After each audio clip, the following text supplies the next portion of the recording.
what a lovely day!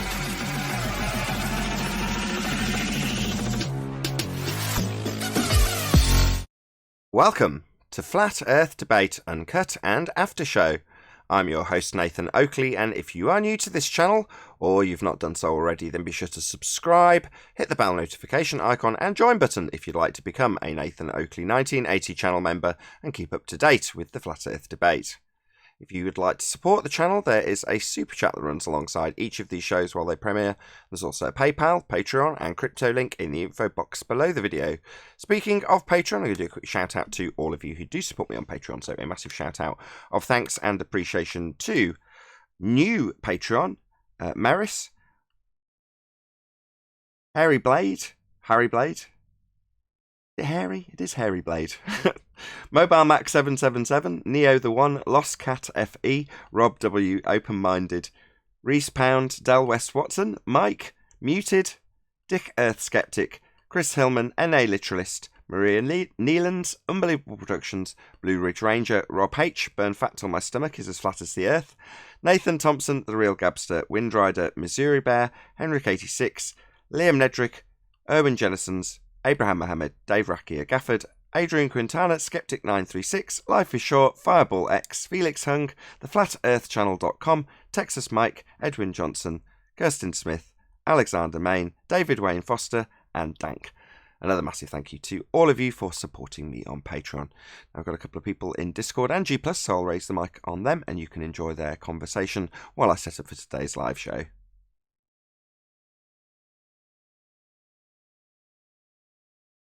Interesting video you played this morning. The Hangout? The show, the full show? Yeah, the whole thing with 10th again, revised. We were a little hard on him, weren't we? I just picked a random members-only stream and just published it because I was sat babysitting, basically, so I was like, you know, by the time the fun of going upside down and bouncing around and playing in the playhouse, by the time you've run out of things to do, it's like, well, I want to put something on in the background to distract me. So I just picked a show and published it.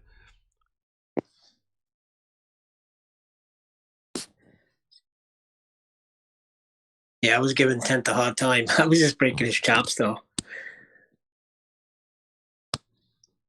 Yeah, I mean, I just listened to it as well, but I mean, I stand by every word of what I said, you know.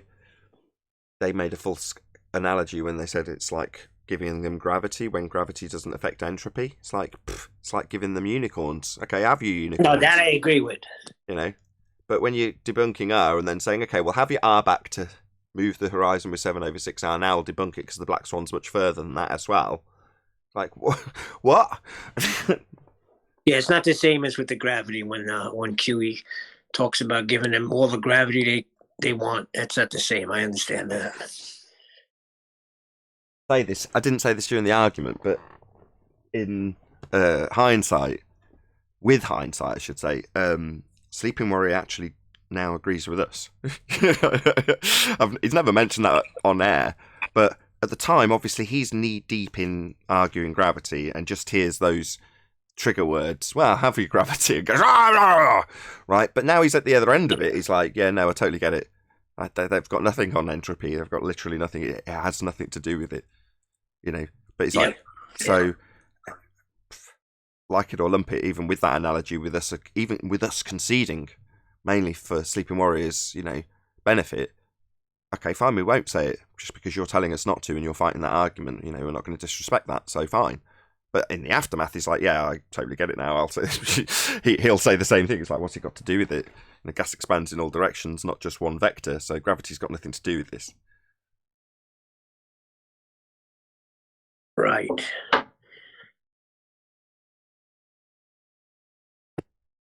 Doesn't seem that way when you're knee deep in it. If I was, you know, when you're debating Coriolis, or when I was debating Coriolis and didn't have a full handle on it, obviously you think you have got a full handle on it, but you're still learning. Same goes for now. But ultimately, if someone came along and started to convolute it in some way, because it wasn't really of any detriment to their argument, I'd be pissed also. So I totally get where he's coming from. Hello. Hello. How's it going? So your latest video as well, Flat Sword. Good job. Did it make sense? Of course it made sense. He's using a tangent, right? When Craig, Fight the Flat Earth, came on and was like refusing to accept that they begged the question of a tangent plane, he's just laying out what a tangent plane is. You said it, I typed it, and then after I typed it, you even said it on the video. Where do you get that tangent from?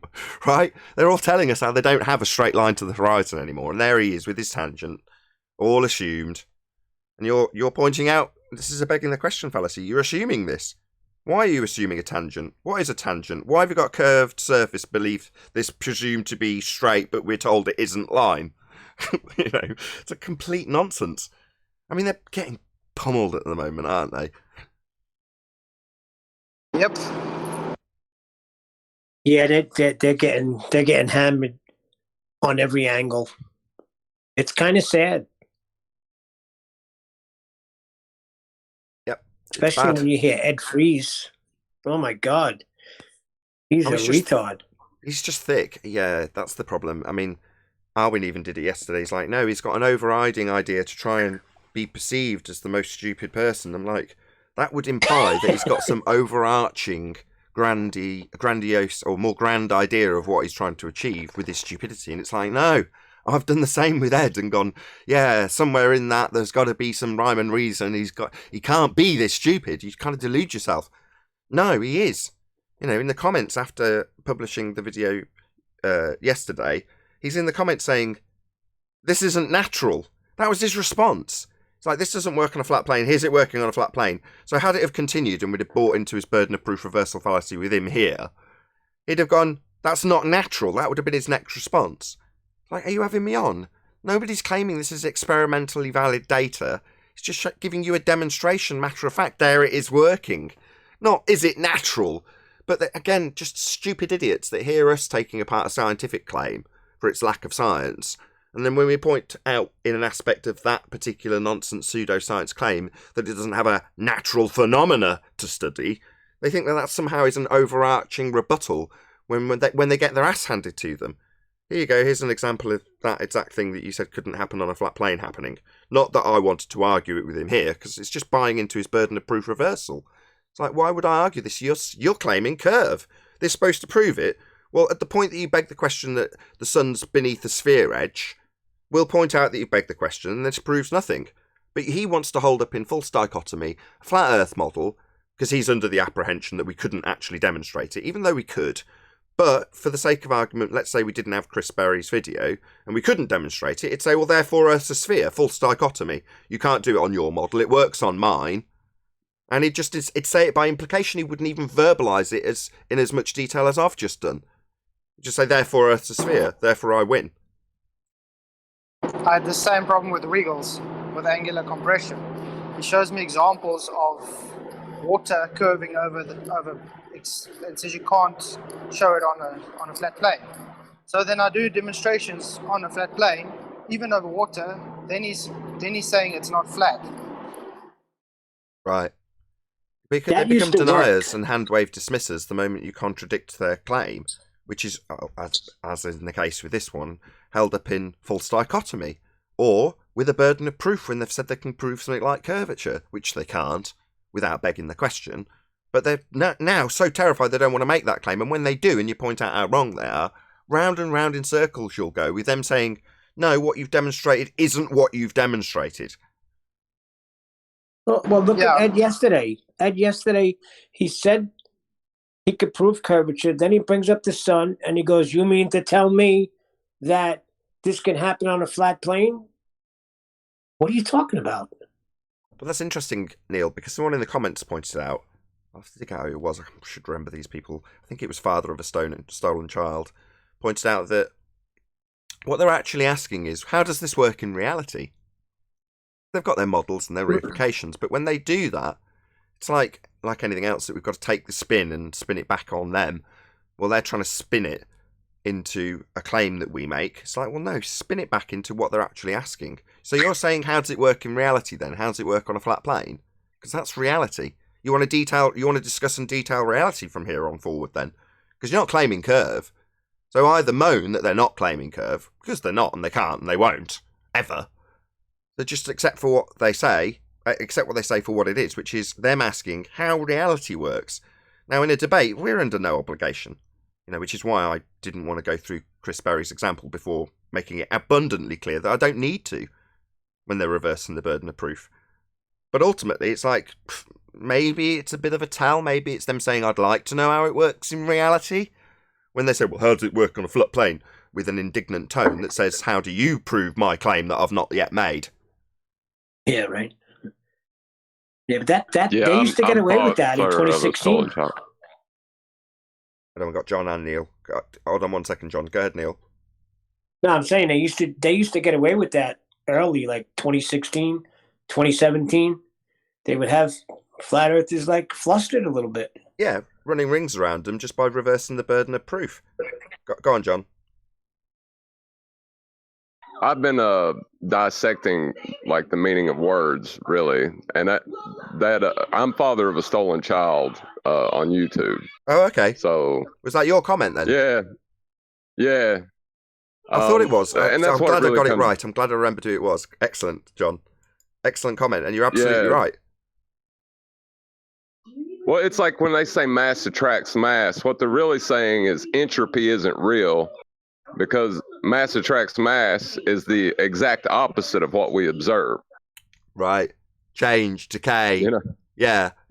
I've never thought of that either. Ron, you're on fire today. Yeah, they're describing the antithesis of change. Well, that's why when they claim general relativity, then you say, okay, Coriolis isn't real. Yeah, exactly. So you deny Coriolis, or even more base. They'll say, you deny sunsets on a flat plane then? That's what we got from Ed yesterday. No, we do not deny sunsets on a flat plane when we summarise your bullshit position back to you. Ed is desperate to know how it works in reality. He thought he had a model that explained it well enough that he accepted it, and he thought he understood it. And now he's kind of in a cognitive loop where he can't accept it unless he can have it explained to him. That's a good analysis. Yeah, it's very, very, very good analysis. And it typifies eunormy. I'm not saying Ed's a normie, but I'm saying that's what eunormy wants. Oh, it's not what I was told and was quite comfortable under the understanding of. What is it then? You must tell me, I charge you, immediately. Give me answers to everything. You can't? Then condemned to hell you will be!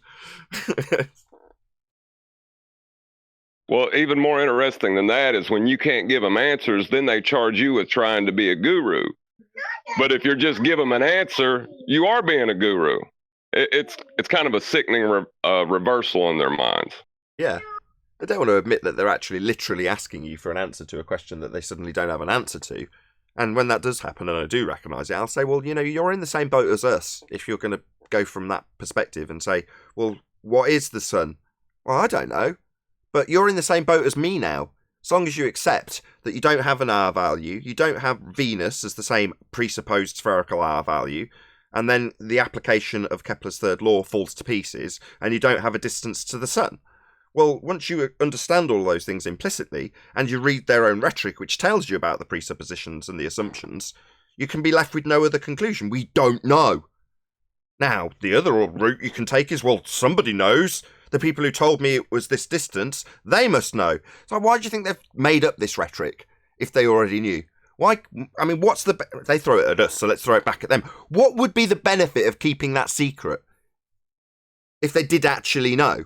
Isn't it more likely they just don't know and they want to have an explanation for it? Like you want to have, they're just people. They is us. So we just want an explanation for stuff. So when we come with a plausible one, we hold on to it very dearly because we want it. And when we lose it, we want something to replace it. Not me personally. What happens is if you were found out tomorrow, the world finds out that, all right, it is indeed flat. We're not in a spinning water ball. You will have people trying to find the edges or the end of whatever this is. Maybe. Maybe not. I'm not looking for the edge. Do I even know that there's such a thing based on the propaganda I've been given? No. I know how little I know. But most people find that notion terrifying. I've noticed that one of the things about myself when I was kind of a troll to this subject, you know, because everybody comes to it like believing, how can anyone believe this, you know? Like a lot of the things I notice are things that I used to believe.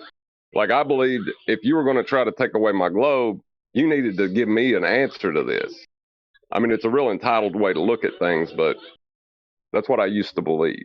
No, it's perfectly fair and reasonable that you air exactly how everyone else behaves, which is as just described by myself as well. You know, when you take away someone's believed understanding and you can't replace it for them on the spot, they'll shoot the messenger because of that, as you put it, entitled feeling. Well, if you're going to tell me what it isn't, you better damn well tell me what it is, because I'm of the type of belief I should just have you tell me. It's like, well, I don't know, and I might find out, but will I seek you out to tell you? Maybe you'll find out. Will you seek me out? But me highlighting a lie that you've told yourself, let's be clear about this, that's not going to leave me in any position to have to tell you anything. But normally it's the case, obviously this is the format, this is the show, where people come here and tell us our belief's wrong. It's like, what belief? I tell the kids in school that the world's obviously and observably flat, only to go on and tell them how the model was invented and reified into existence through maths. So it's not like I'm out there on a limb when I say it's obviously and observably flat. The guys with a globe belief have an extraordinary claim, and they have to get around the obvious and observable nature of what we encounter to claim this extraordinary claim that we're on a globe. And we're not.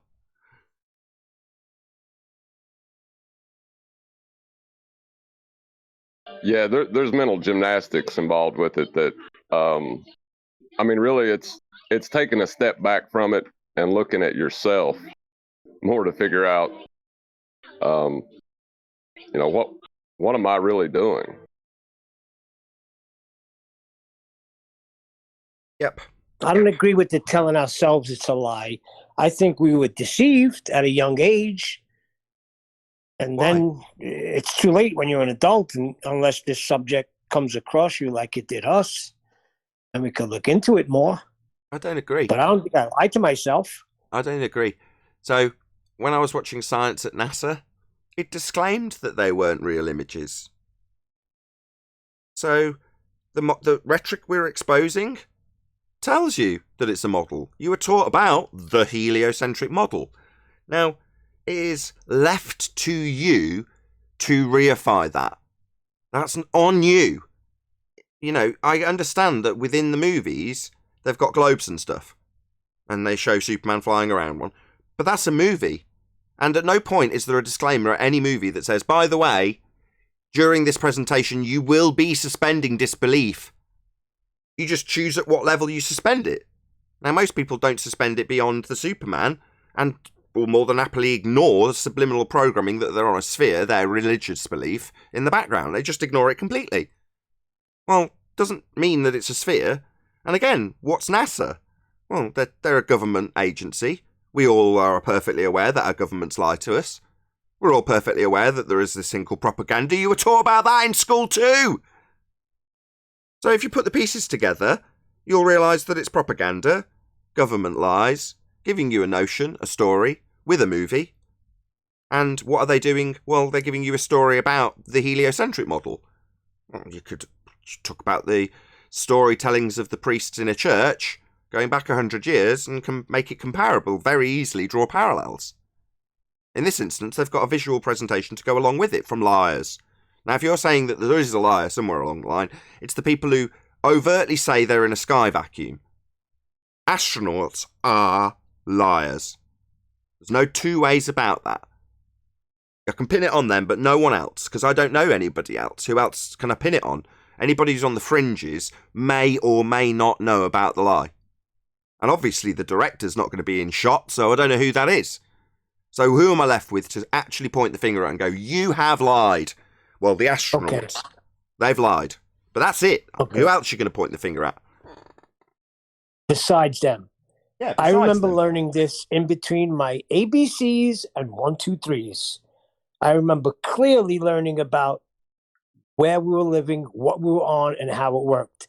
Maybe not fully, but it was introduced then. Yeah, Now but that's first grade. yeah, but they Now, get out how of do you jail. expect me to break through that? They don't. I'm defending it. I'm defending it in a way that will piss you off, and I could easily argue the opposite side of this. I could argue your position and say, of course we've been lied to. We've been lied to by children. Well, okay. Did you put the mobile up? No, your parents did. Did you read the books? No, your parents did. Did you put yourself in school? No, your parents did. So are we going to blame your parents? No. They didn't know they had a religion.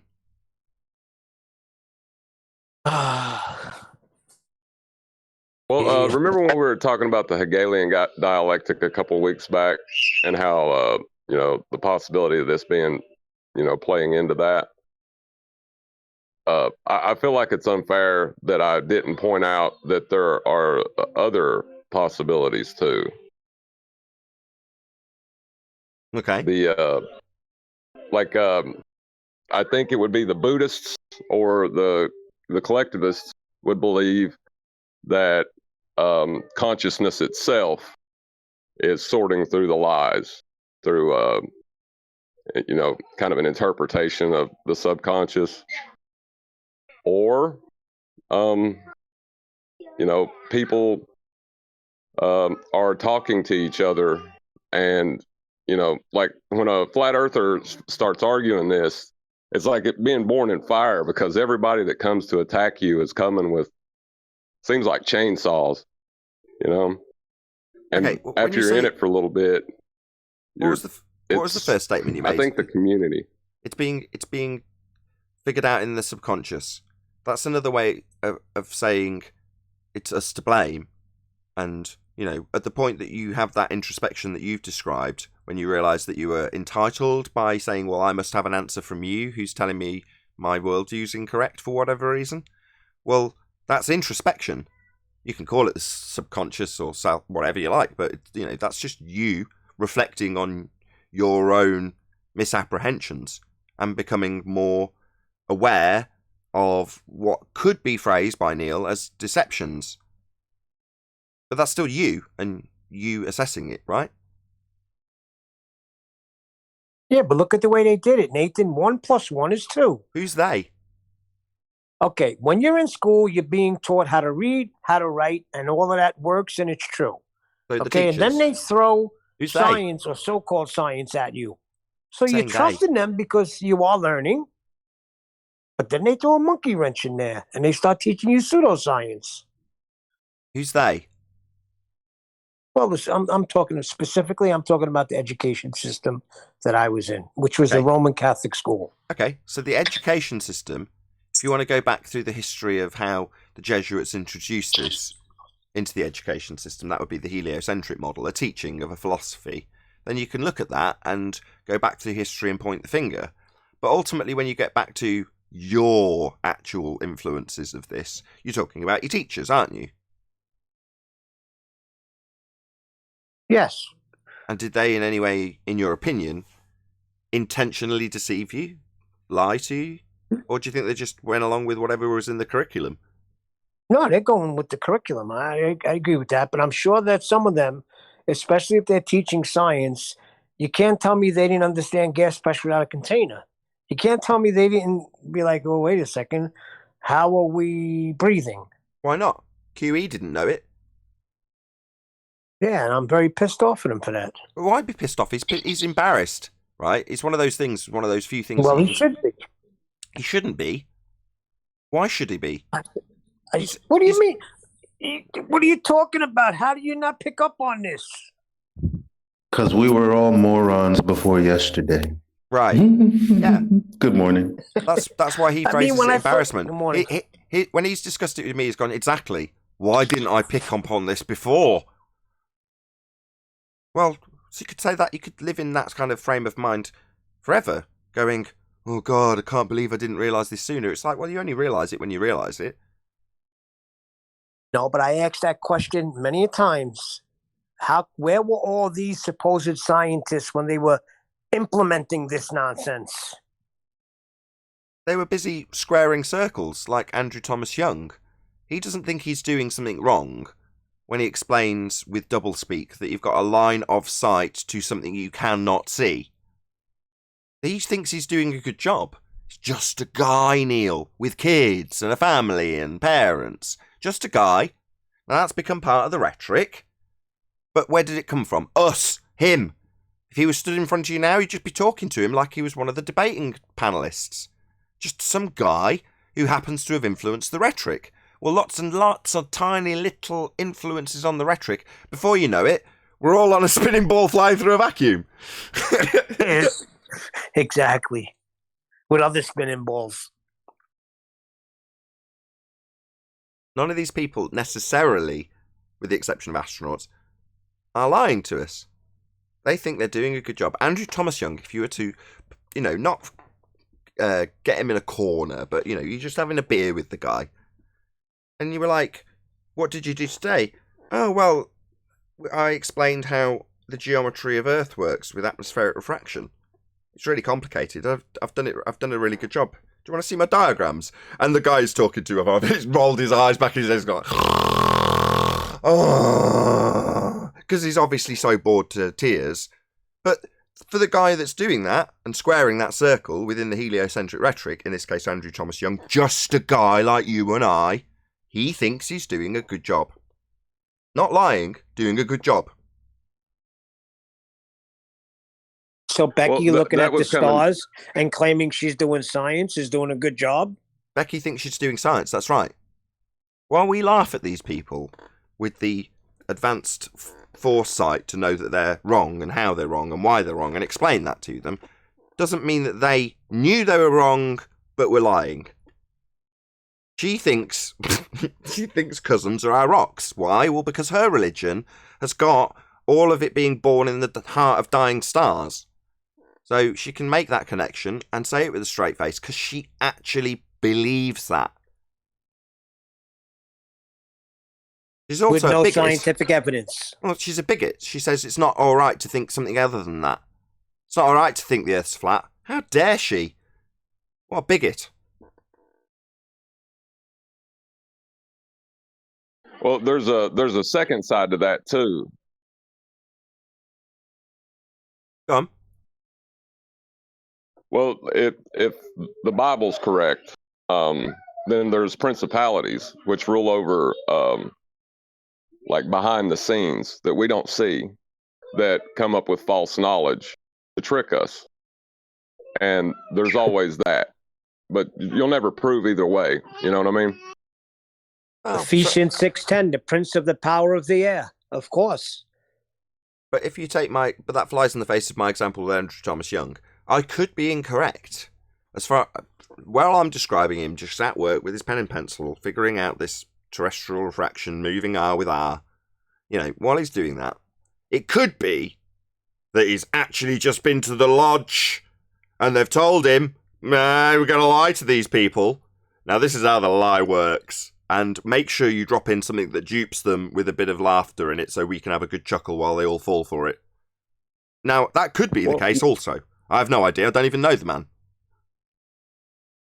I don't think it's that. I think it's the deception I of was saying Satan. that maybe he's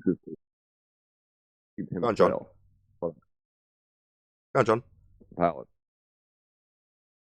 I was saying that maybe he himself is deceived in, Yeah. in of itself. But that would be the principalities in that worldview. Yeah. But that's my side of the coin, which is he's just another dude. And when he's explaining how the heliocentric model works, his mindset about how that needs to be squared is one that is perfectly acceptable based on his education to square with mathematics, and that's job's a good one. That's what he's been trained to do. So that's what he's doing, and he thinks he's doing a good job, as far as I would assume. Bearing in mind, I'm pretty optimistic about how people are in general. Yeah, 5% of the Western world are psychopathic. But nevertheless, the majority of people are not. So I tend to err on the side of people who could be later claimed to have been deceptive in their rhetoric. I don't necessarily think it's the case, and more so as I detail how it's us deceiving ourselves, it's us that have bought into a model and reified it, and could you then take that one step back and go, well, no, it's been designed and engineered to force you to reify it? Yeah, I could on one day argue that that's the case, and on another say, well, no. Same with Andrew Thomas Young's example. He's not phrasing this in such a way to make you reify it. He states it overtly in such a way that makes me think he's convincing himself, which is why I fight this corner in that particular person's respect. I just think it's him saying, no, it's perfectly fine to move a physical, non-physical location that can't be seen, can't be measured to a different position based on the measurement of it. That's cool, man. Good job. That's probably what he's actually telling himself. But again, I have no idea. I'm not inside his head. But that's erring on the side that people are generally good and decent and wouldn't just be out to overtly lie to you, even though a small percentage of the people do. Well, yeah, in both my examples, it's not some individual just trying to be, deceptive. In one, it's us lying to ourselves. In the other, it's forces that we can't understand lying to individuals amongst us. Well, Maybe. If you built your profession on knowing a certain topic and you get paid really well for it, would you really want to get over your ego and say, listen here, actually know opposites? You'll probably lose your job and everything.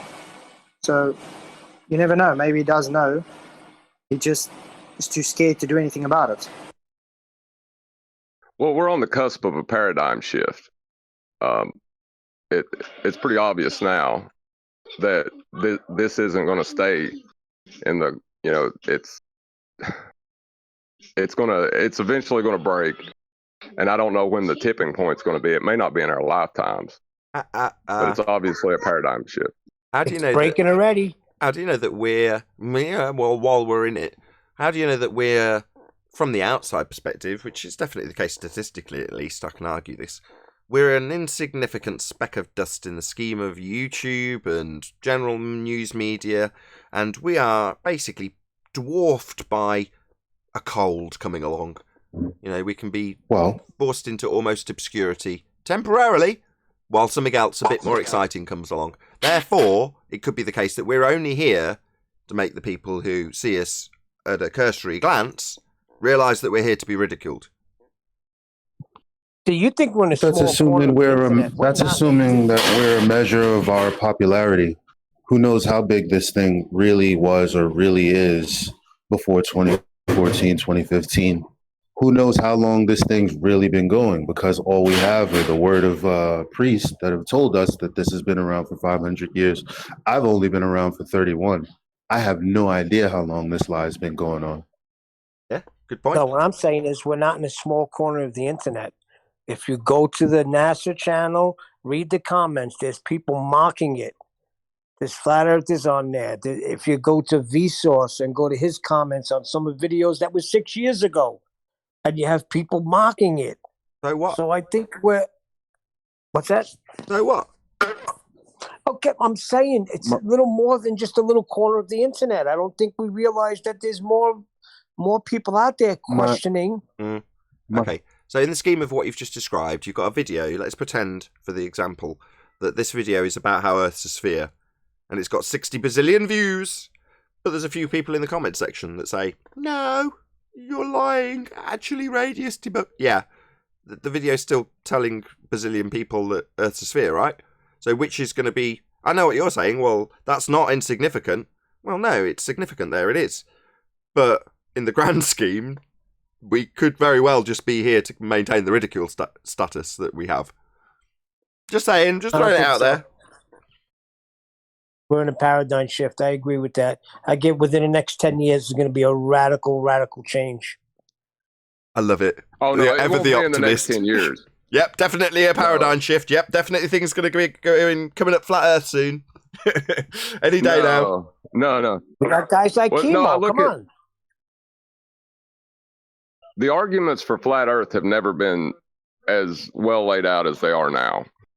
In the past, there were people that argued it, but they always bought into the model, and they always tried. They got caught up somehow. And Not I think John that's part of where we have the internet now. We're able to communicate with each other and see where our mistakes are. Well, at the end of the day, it's just going to come out and say we never taught that it was a globe. You just took it as a globe. Because every document they show, it says flat. So they're just going to say, see, we told you it's flat. Oh, they're going to switch it on us. Yeah. And my son's class, well, he was telling me that while they were still physically in school, before all of this stuff jumped off, gravity popped up as a topic, and half of his class said that the Earth was flat. Half. That's what I'm talking about. Cool. Very cool. Nathan, I think you're going to be one of the people out there. You're going to be one of the teachers on this subject. I don't know what your aspirations are, but when people say things like that to me, it's like, I'm not interested in being a flat Earth evangelist. I know you're not. I'm just saying, when it does shift, they're going to be looking to these videos. I'm telling you. I don't know. We've just gone on about introspection and how it's the self that's deceived us, and now when it comes to the I can't think of the word, making it more widespread. I can't think of the correct term for that, but nevertheless, when you expand that out, you're saying, well, there's going to be a paradigm shift. In other words, everyone's going to think the way you do. Like, hasn't this taught you that isn't really relevant? Just don't worry about it. It's like, you appreciate that the Earth is obviously and observably flat. Whether or not others do, what difference does it make? Do you think that suddenly the world will be a better place if everybody realised, and ultimately that would be taken advantage of and just become a different religion? So, what do you want? You want a paradigm shift where we aren't being told we're wrong? I just don't want kids being taught it in school like I was, that's all. If it's not backed by science and it's not a fact, then why are you teaching it? Or teach it as philosophy, yeah, I'll agree with you. But here, I don't have to state educate my child when she comes to going into school, the eldest one I'm talking about now, because she's coming up to that age. So it's like, well, I don't have to stick her in a state school.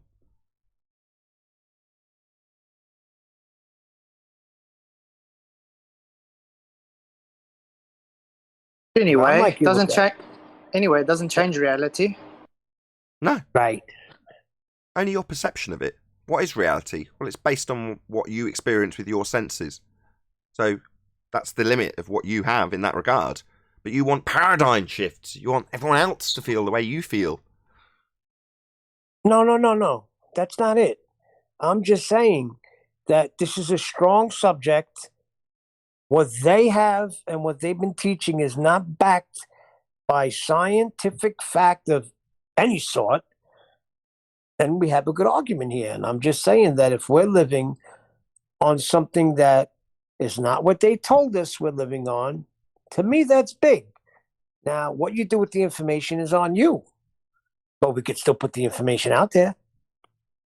Look, if someone can just come and actually give validated scientific evidence for their globe, I would change my mind, but no one can. They just claim it's science and not bring any science to back it up. What I observe is a stationary flat plane, and as simple as that. Yeah, I agree with you.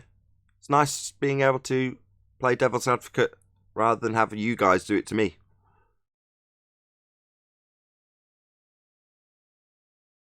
Typically, I'm the one stressing about explaining how my point is correct rather than putting the counterpoint to you.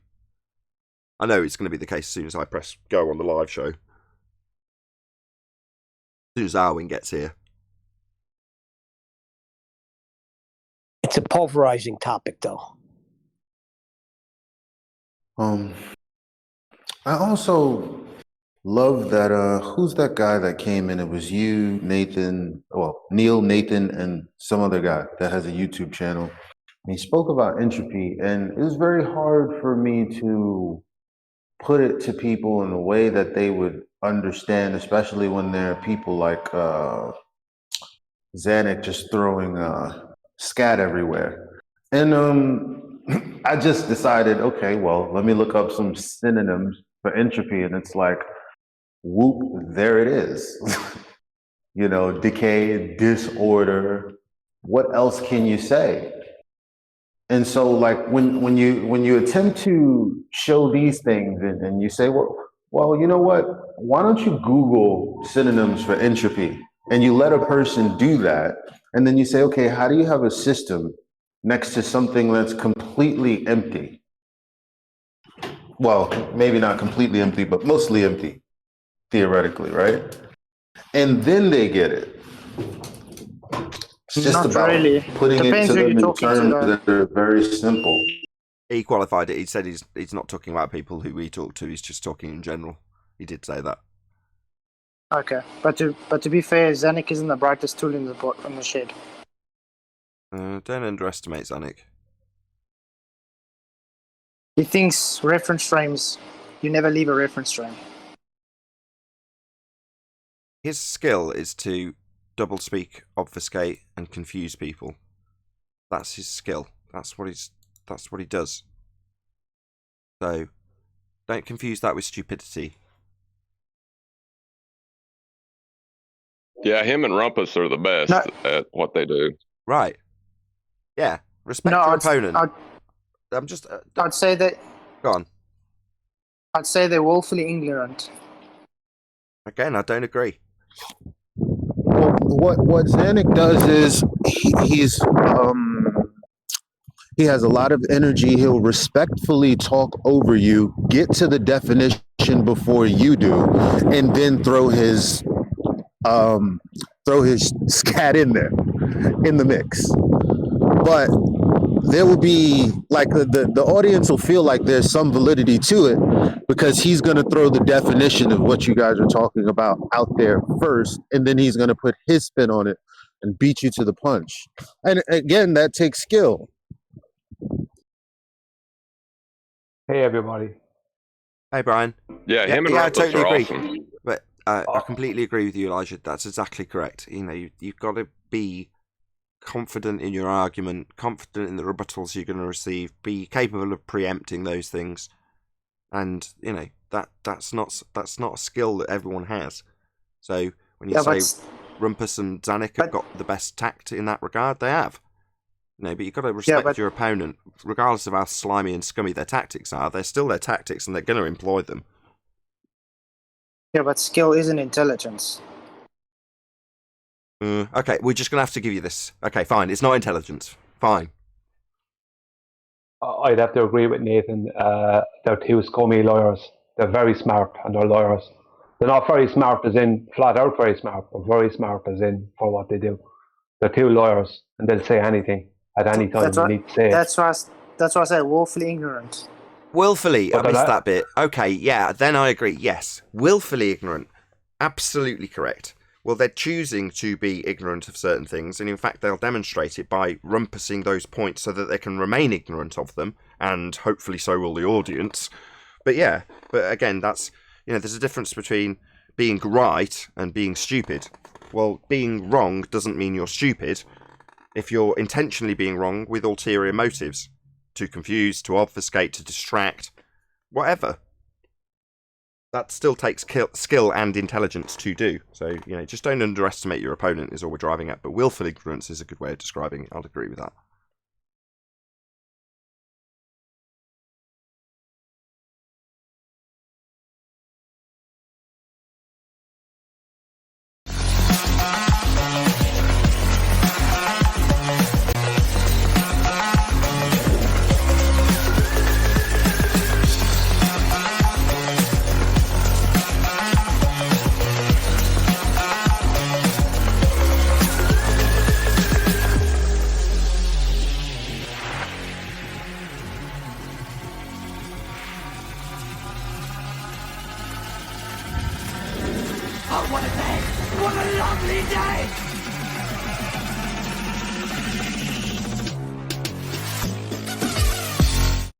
Welcome to Flat Earth Debate Live. I'm your host, Nathan Oakley, and if you are new to this channel, or you've not done so already, then be sure to subscribe, hit the bell notification icon and join button if you'd like to become a Nathan Oakley 1980 channel member and keep up to date with the Flat Earth Debate. If you would like to support the channel, there is a super chat that runs alongside each of these shows while they are live, and there's also a PayPal, Patreon and crypto link in the info box below the video. Most importantly, if you'd like to join the discussion, simply mute the page you are currently watching, then click the link in the info box below this video to join the panel and express your views on the nature of Earth. If you do join, please don't swear. If you do, you'll be ejected, and if you are, please don't try to rejoin the stream using sock accounts. You'll be warmly welcomed back on the next stream. Please also share the show on social media. Sharing the show obviously increases the live audience, but this in turn increases the chances of a more diverse panel, so please share the show on Facebook and Twitter. One last time, if you're new to the channel or you've not done so already, then be sure to subscribe, hit the bell notification icon and join button to keep up to date with the Flat Earth debate.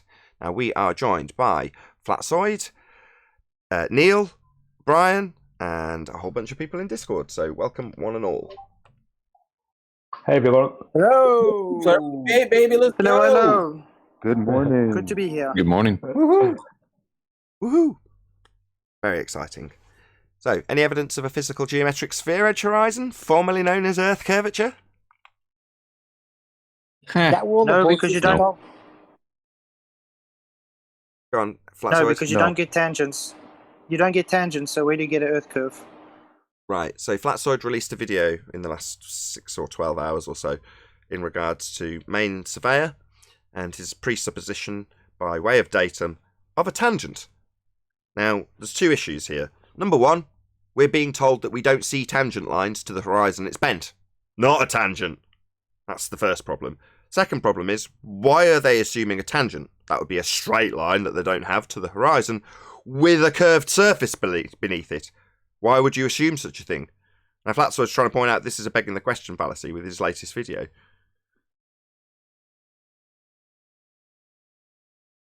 Well, Good video. we're told we can never see it.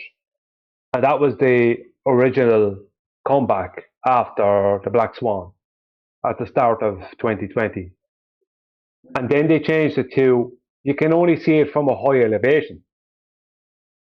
But they never qualified what elevation we supposedly can see this geometric horizon.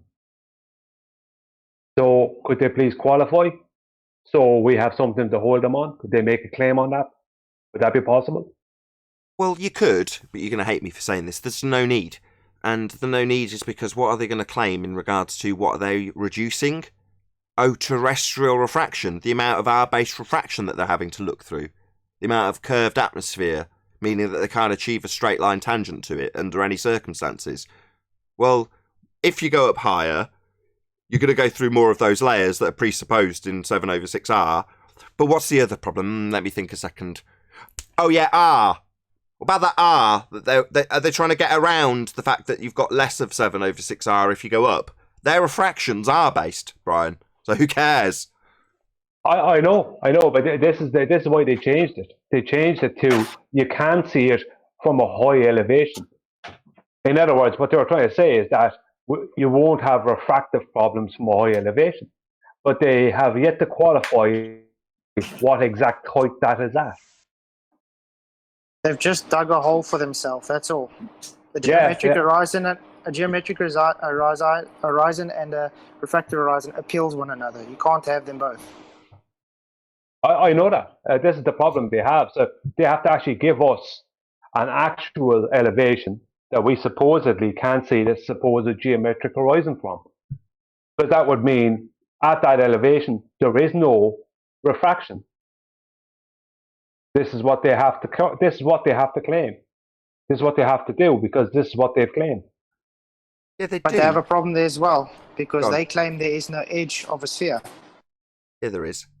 Yeah, the bit that blocks boats and buildings. No, they do eventually end up there, Brian. Where do you think that ends up? If you extrapolate that argument out, where do you think, location-wise, that argument ends up? I would say outer space, Nate. Right. Any evidence that we can have gas pressure without the necessary antecedent of a container, given that we're all breathing air, something that expands in all directions, and apparently the sky is an availability of volume for that air that's expanding in all directions to fill, and they call that area space, and space is a space for gas to fill. So that's where they're going to take that argument. Well, The answer is no. if you blow up a balloon, a children's balloon, just with oxygen or just with air, the gas of air that we all breathe, whatever. If you blow that up I think it's like we're in 14.7 psi, and that's like 16 or 17 psi. And if you put a pin into it, the pressure equalization that happens actually causes a sound, a loud sound, a bang, because it forces the balloon to explode from the inside out. So I really don't see how it would be possible in any way, shape, or form for us to even have, anything even remotely like a vacuum above us. We just Well, you first use a container. well, hold on. We need to get some validity to this assertion now. You've made a claim, Brian. So can we just double check that when you put a pin into a balloon, it does actually go bang? Because I was under the impression that when you did that, it fell to the ground and went down, go boom, boom, like bouncy balls in a fish tank. No. It goes bang. I'll even make a video if you want of that happening. It'll just go bang. I'm pretty sure that balloon blown up. Yeah, I'm pretty sure when you hold a balloon full of air, it's all saggy at the top and it's all sort of, putting stress on just the bottom section of the balloon. It's all desperately trying to go down with a single vector. I'm pretty sure you pop it, it all falls out the bottom, right? No. It comes out in all directions. It doesn't just go down. No, it doesn't just go down. I understand that there was a video made that made it seem like gas always goes down and boom, boom. But that's incorrect. I see. Somebody needs to get in touch with Thunderfoot and let him know he doesn't understand how gas behaves. It doesn't go down, go boom, boom like bouncy balls in a fish tank. Any scientific evidence of gravity? No. Nope. It's a reification I got fallacy. something on that. Oh, this is exciting. Go on, John. Well, it seems that mass attracts mass is a direct violation of entropy. It's the exact opposite of what entropy does. Like, things don't attract towards each other. They're decaying, falling apart, effusion, diffusion, colligative effects. All of those things are not mass attracting mass. So I don't know where they observe mass attracting mass at. They don't. Hold on, there is such a thing as surface tension. It's just very short. The range is very short. What about magnetism? That's often blagged when you would make such an assertion by Globehead. This is a fun day for me. I know why you do it so much now, Arwin. Yeah, magnetism's stuff attracting each other. I didn't use magnetism as an example. Talking about surface tension, you have dust, and then when it's super fine dust, it actually coagulates into. It doesn't stay just the pure microscopic particle. It actually gets attracted. So it's like a combination of static electricity, and with liquids, it's surface tension. These are basically the material being attracted to the similar material right next to it. Fine. So there are these forces, but they're very short. Their range is very short. But you realise and appreciate that you're flying in the face of the example, and this doesn't really speak to the example, which is to say that it seems, at least at a surface level, with some exceptions applying, thank you, Arwin, that it flies in the face of entropy. So if you're talking about stuff falling apart, decaying, that change, proportional to time, that's entropy, for anyone not keeping up, seems like it's the antithesis of mass attracting mass as a universal law that was debunked 105 years ago by Einstein. But nevertheless, that's something they still claim, so it's worthy of discussion. Right. The ballers actually don't even know what big G is. Now, I'm not going to say what big G is here. But they don't know what big G is. They think Henry Cavendish actually, and unfortunately, a lot of websites online actually get it wrong too, that Henry Cavendish is responsible for big G, not realizing that Charles Vernon Boys actually just refined what Henry Cavendish referred to as G. And what C.V. Boys then came up with was, well, at the time he didn't know it, but it was little g, which is 9.8 meters per second. But they don't know what big G is.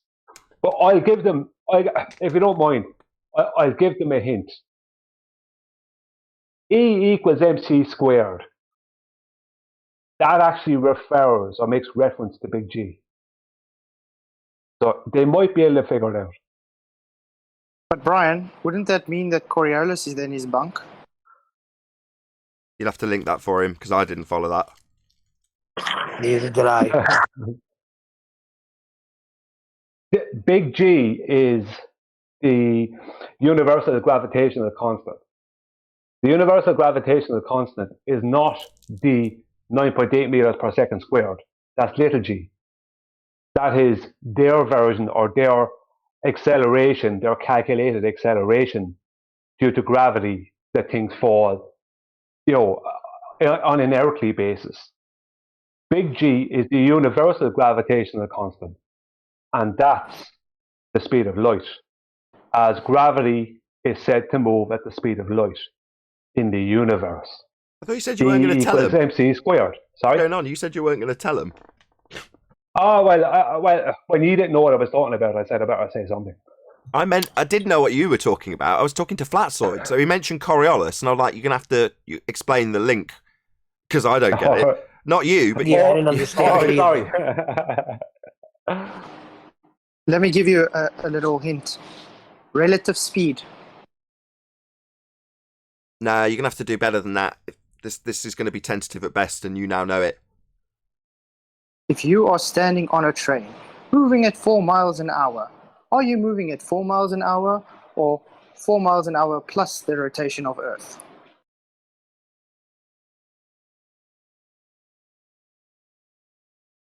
I see where you're going, but I don't know how it connects to what I was saying. That's so kind. Brian's so kind. I see where you're going to, Flatsoid. I don't fully see the link with what Brian's saying. I'll have to try and make. Can somebody explain it to me? No, let's move on. You. I'll try and make a summary for you. Go on then. I'll try and make a summary for you. Okay. Sometime, not now, or now. It's just very difficult to talk at big, long sentences at the moment. Fair enough. Let's move on. Any single viable hypothesis from any of the fields of astronomy, cosmology, or astrophysics? Not that I'm aware of. Rocks. That's not a hypothesis.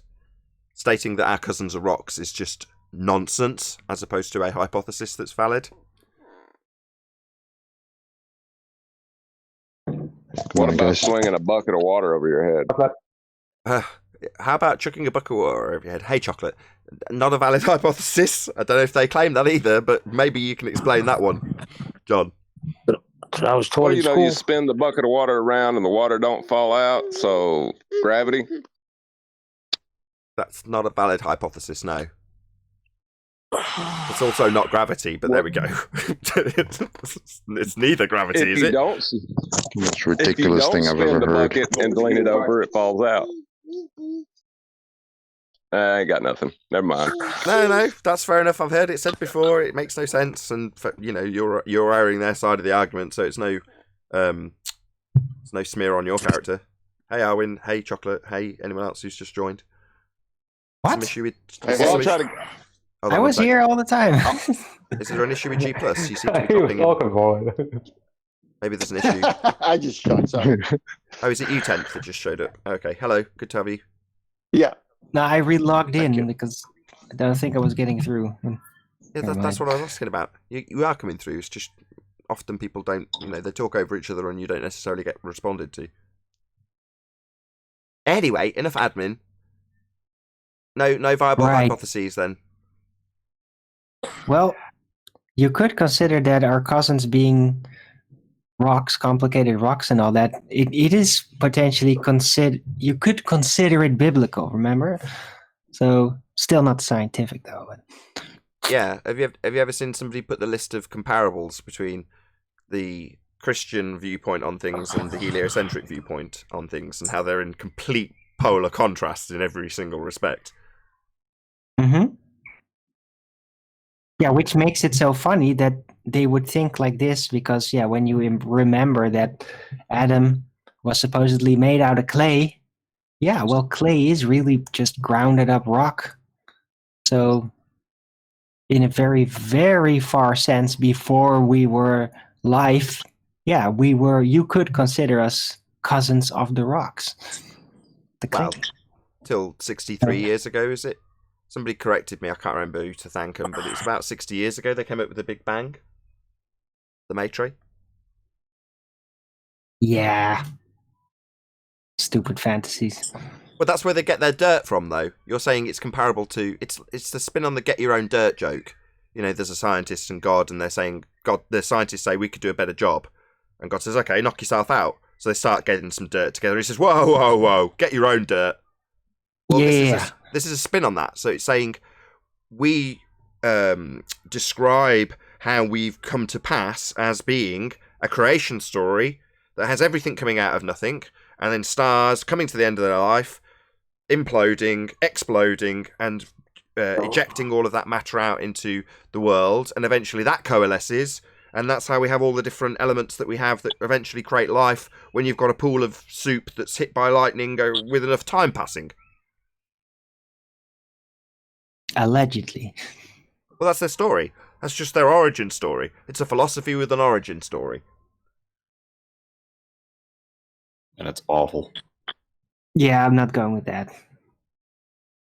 But they made it up If you themselves. just say cousins of complicated rocks, I think that's probably more true than that entire story you just gave. That is that story. That's the point. She's saying complicated rocks because they would say that the tiny trace elements of gold that's in your body are rock. Well, that's come from the dying stars, Arwin. That's why she's saying it. And I'm ignoring that part because that's all bullshit. What other link is it? Okay, why else would she be saying it? I'm not divining the reason she said it. I'm just on purpose interpreting it in another way. She just thinks that rocks are complicated and we're cousins to them because reasons. Because she's secretly a creationist. She secretly thinks, there's the link. Secretly, she's got the biblical view. That's your point. Because of hydrogen. She'd probably get really insulted if she heard that, but yes, that's what I'm suggesting. It should tell you you've got no right to think in such a way. Well, diamonds are a girl's best friend. No, they're not. We discussed this on the pre-show 10th Man about the bigotry that she's displaying when she states that we're not allowed to think the Earth's flat. That's what she said. Yeah, I know. Wow. Just wow. Outrageous. My homegirl says it's not okay to think the Earth is flat. Hold on. Check this out. But it's definitely okay to think that we are complicated rocks. Yes. Your homegirl. Yeah, man. Yeah, what's with the homegirl comment? Has Michelle become your bitch now? Have you taken ownership? Yeah. Fair enough. We've all got our bitches. Shout out to my cousins, man. That's cool. I've got Thunderfoot. He's my bitch. He who throws the first cousin. Rap came from rock and roll, so maybe you got a little connection there. See, look at that. Insanity, man. Yeah, equal rights as well. You can tie a ribbon around her too. No worries. You know that then people say that the sun is getting smaller. Is that Chris? Hey, Chris! I only recognised your thumbnail because you commented on the video you got a shout out on. So I recognised you instantly. I heard my name 3 times. I'm like Candyman. Yeah. Well, you saved us at a pinch because without your example, it would have just been me denying the burden of proof reversal fallacy rather than actually debunking it.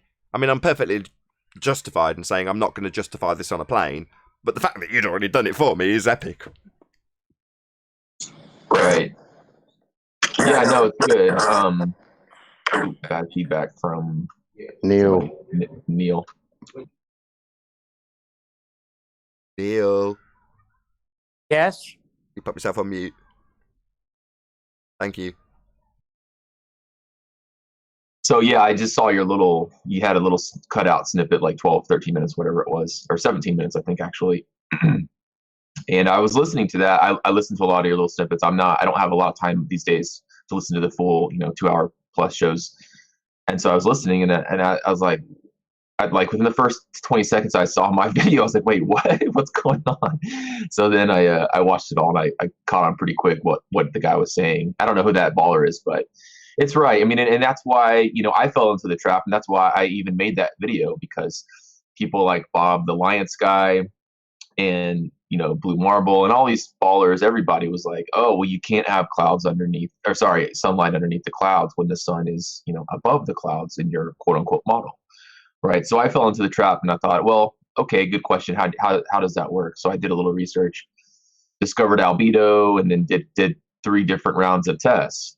And so, like you said, luckily I did it, and a couple of others have done it. I think P-Brain's done it by now, or some others. And with that video, you can simply point them to it. The problem is it's good when we have those videos, but we can't do that for everything, right? We don't have the time, the resources, etc. So there's going to be things they'll go down a laundry list, like, oh, you can't have sunlight under a shadow. Oh, here's Chris's video. Okay, that one's okay then, right? But they have this laundry list of things that they claim to reverse the burden. And obviously we're not going to have videos for everything that they try and claim. So it's just a tactic that they do, and it's pretty clear. Yeah, I mean, it's only come to a head as a result of Simon Dan. Simon Dan's reversal of burden of proof has been really effective in an area which is riddled with convolution. Well, in your instance, it's much, much better to highlight, here you go, you're just demanding that a claim that's supposedly going to prove curve. Well, it will if they ever get to the point that they say, I assume Earth's a sphere, and because it's turning, that would put the sun in a position where it's underneath the clouds shining upwards. Now, all of those presuppositions are obviously going to get pointed out, but they're so weaselly at the moment that they're even scared to make their own claims, because they know full well what will happen. Yeah, lately it's been more of, oh, how does this work on a flat Earth, as opposed to, here's my proof of globe. We're just going to go with the assumption that it's flat. Okay, I mean, that's cool with us. Until you prove that it's something other than that. That's what we're waiting for. It's a good point. Did you, Chris, hear what Father of a Stolen Child mentioned or commented underneath that video? Did you read that comment by any chance? He's actually on the panel. Just remind me. Well, he basically said, when they're asking this question, because you started off by saying, oh, I fell into that trap. Yeah, I phrased it in that manner for the video. But by the same token, I'm also talking about the joy of not knowing stuff. Well, why is it a joy? Well, because of people like you doing what you do with that. Well, how does it work? Who cares that you're taking something that you now perceive as being a challenge from someone who says it can't work that way? Forget that. Just the joy of finding out how something actually works. Well, that's interesting. What's the word again? It's a word that was unfamiliar to me until you used it. Albedo. Albedo. Right. It's basically the reflective property that pretty much all objects on Earth have. Right. So the ground's being lit up, a la your spot on the ground because it's in a garage that's darkened to make it more obvious. But obviously everything around you during the daytime's giving off light. Right. Right. Anyway. Yeah, exactly. Yeah, but the point is that it opens up your mind to the fact that in the debate aspect of it, the person's actually asking you, how does this work in reality? Now, me, without your example, would just be, I don't know, I'm not making a claim about it. Don't reverse the burden of proof. That's in debate. But in just general day-to-day life, it's nice to know how these things actually work. And that's what we're doing on this side. They're researching their rhetoric. How does the rhetoric say it works? Who's next man to tell me how to solve this problem? Who can square this circle? We're going, well, how does it work? Let's have a look. Ranty's a great example of that. Whenever I'm like, I criticise Ranty going, don't do it, we don't have to. And he'd be like, I don't care, I want to see how it works. I just want to know how it does it. And you're like, well, in that respect, more power to you. Get out there, man. Great. And you doing it is exactly that, Chris. It's you saying, well, how does it work? Yeah, I mean, it's true. And honestly, I'm, we've all been in this for years now. You guys have been in it probably a year or two longer than me. I'm in it 4 years now, something like that. And I'm just tired of it, right? Like I'm tired of doing the experiments for them or tests and observations, whatever you want to call it. And letting them reverse the burden. And I'm just tired of it. Pretty much done. And I'm on the Nathan Oakley, bandwagon and QE bandwagon of, no, you have to prove it. How do you have gas pressure next to a vacuum? I'm just done, jumping through hoops to prove things to them or show or demonstrate the simplicity. Like any one of those ballers could have easily done 10 minutes of research, come up with the term albedo, figured that out, and realized all things on Earth have a reflective property, including grass, including shrubs, including mountains, right? Because I saw a comment, Nathan, under that video last night saying, oh, but but the real world mountain video, there's like grass and trees and such. You know what? I did it in my backyard on grass and it still worked. Right. Okay, so it's like I have to do every scenario, every material type, grass, trees, like they're going to come up with some other excuse. And it's just, I'm just tired of it. And I like the simplicity of the debate, of your all's debate answers, which is these things aren't even possible in the first place. So why are you coming to us with these little, how is ISS in the sky? Like, oh, that's ISS, right? Then how are they falling around the Earth? Well, why even go to that point? Or, oh, there's a hole in the ISS. Why even go there? How are they up there in the first place? It's impossible. Right. Yeah, I think, as I say, Simon Dan, thanks for reversing the burden of proof and then trying to debunk a claim we're debunking, because it's reached the point of convolution where you're making a claim and then demanding that we prove how it works on a flat Earth. The main reason for that, again, that was explained, and it was a good video. I was pleased with that video, I won't lie. And again, kudos to John, or father of a stolen child, because it was him pointing out how his lamppost works, albeit with a well-phrased question. Well, my lamppost gets lower and lower and lower. Couldn't that perceivably give you the same? Yeah, it could, yeah. It's just perspective. Well, while we might know what the sun is, we do know what it does, because it's visually obvious we're watching it do it. Well, based on that explanation, like you said, Chris, any one of those ballers could have gone out with the inquisitive nature of a flat earther and figured out for themselves what's happening, but that's not what they want. They want to affirm their own bias that this is only possible on a sphere model, and therefore, with their arrogance, declare that it's not possible on a flat plane, having done no research. But they've sought out their confirmation bias and thought they got a little gotcha. And then quickly it gets debunked. It's like, well, the only reason that was being done was so they could hold up a false dichotomy. If you buy into that argument and fail to demonstrate how it works, then they'll say, well, I win. Globe, Earth wins. What they do, just on what Chris is saying there, what they do is they look for us to solve problems that they give us. And they think we won't be able to solve them. And when we do, they start critiquing it, or whatever we do. So we end up having to do 2, 3, 4 of the same thing. And the end result is just a very, very measured and calculated version of the original thing. But the original thing is no different. We're still showing the same effect or whatever. So all they do then is they either come up with some absolutely nonsense false equivalency to say it's debunked, or they hand wave it away and ignore it. So you never get any, they never say, we were wrong, I didn't realize that happened, I didn't know about this, how did you do that? That never happens. It's always like you put a load of effort in, and you prove them wrong on something, and then when they can't critique it anymore, or they can't let's say debunk it, they just ignore it. Well, I'm hopefully going to bring Adam into this conversation, because he was there when I had a conversation with John Savage about gyros, and he was explaining that on the basis that he'd been challenged, he was demonstrating that there's no drift under a mechanical gyro. So he does his demonstration and shows precisely that. Now, in debate terms, I would start off at the same point I started with Chris, or where Chris came in on this conversation, which is to say, it's a reversal of the burden of proof. They're claiming Earth turns underneath gyros. Well, if they're claiming that, let them demonstrate it. But what happens is they challenge us to show that it doesn't do it. And when it gets shown, as in the case with John Savage, they just ask him to do it again because they find a flaw. a perceived flaw. So he does it again to endless criticism. So then he's ending up defending a debunking of a claim they make. And what are they doing? Nothing but criticising. Well, that's the best position to be in, isn't it, from their perspective? Well, we'll make a claim, get you to challenge it, and do all the demonstrations, and I'll just critique every single one as being flawed.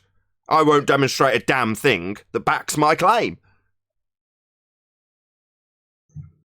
That's exactly So, it. Hold on, I just incompetent, Yep. lazy zealots. that was my attempt to get Adam in the conversation. Hi, Adam. Good afternoon, everyone. I'm struggling to talk a bit, guys. I've had 2 teeth out, so if I'm not drunk, just in case you're asking at this time. Just a bit of slurring from me. No problem. Yeah, that was back then, Nathan. We didn't have 5 years behind us, and we did defend, go away, run, refine, and try to respond to them. I mean, it was good for us because we became our best critics, to be perfectly honest with it. But yeah, probably blindsided looking back. That's exactly what John was put through and reviewed and tweaked and did, and then the abuse he took of, no, this is wrong. No, look, there's a tiny bit of pull on the wire at 8 minutes or some obscure things to try and undermine the simple fact that if their claim, as you say, if their claim was true, it would be rotating underneath. We'd be trying to say, oh, it's rotating too fast or not enough. There's nothing. Yeah, but it's up to them to show that. It's their claim, and all they've done is reverse the burden of proof. And then justify why it does or doesn't do something that you're not claiming when you're doing, or when John Savage is doing that demonstration. He's not making that claim, right? He's not saying, I make the positive assertion that Earth will turn under this gyro, here's my demo of it turning underneath it. He's saying, they claim Earth turns under gyros. Here's it not doing it, and then it's him that's pulled apart based on his debunking. Effectively, they've reversed the burden of proof. Put it on him and his demo when it's their claim. Yeah, that's exactly what we dealt with. Exactly how we dealt with it. But we did just respond to the burden of proof. It was a couple of years after that we started to go look at fallacies, and you start pulling, you know what I mean? It wasn't until years afterwards when we have responded and scurried around doing exactly that, responding to their burden of proof reversal. It's not until you get the savvy later on that you do start saying, oh, that's not for me to show. Yeah, and it was music to my ears when Chris came in and said exactly that. It's like, yeah, I bought into that, but I know I'm then praising him and saying, no, it's nice that you've got that exploratory mind, but by the same token, it's nice to hear that he recognises it now, and it's like, no, I'm done with that. Screw you, prove it's a sphere, and when you beg the question, we'll laugh at you. That's how it's going to go. Not, you make a claim and I say, oh, well, let's try and debunk it by the actual demonstration of how it should work on a flat plane because that's what I've been challenged to do. No, recognise that they've made a claim that there's some sort of sphericity involved, and then just challenge them to actually demo it and prove it. And they won't. They'll assume their outcome every single time. Any evidence of the distance of the sun? As we've been talking about shadows underneath clouds. Or no. Lights under clouds, I should say. Is the sun tangible? No, it's not, no. Then, no, I wouldn't say so. Oh, by the way, I got a message from Simon Dan in my chat today telling that he was so glad that I gave him the opportunity for a 5-minute response. He was very glad of that. And he says, that doesn't mean anything these days since he's being counseled by Rumpus. He says he's going to give a response, a proper response. So, yeah, maybe in 2 years or something, we'll get that response. Well, maybe he'll do what Nathan? he does, sit in his echo chamber, edit a video, and then publish comments that he does like and remove ones he doesn't. Well, that's what he does. That's what he does on YouTube anyway. So he's saying he might actually respond to his egregious error. Well, thank you very much. Couldn't care less. Nathan, Yeah, I won't be holding my breath too much. Nathan, do you want a summary of that thing I said earlier? Yeah. I posted something in Master B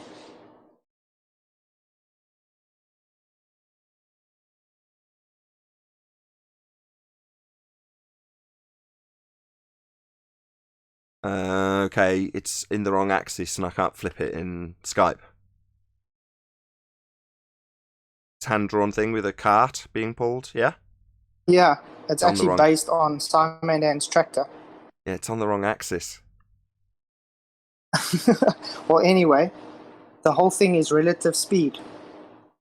Thanks to Einstein and general relativity, if you're having relative speed, you won't be able to prove Coriolis because everything will be traveling at the same speed. Okay. No, fair enough. That was your link to Brian's explanation earlier. Now I understand, albeit with my head cocked to one side. And that's why it's all detrimental for Simon Dan. He's either saying general relativity is wrong or Coriolis is wrong. So he must choose. Gotcha. I'd just like to say, go on, sorry, Nathan, go on. No, go, Brian. I was just going to move on with a new housekeeping question. You feel free.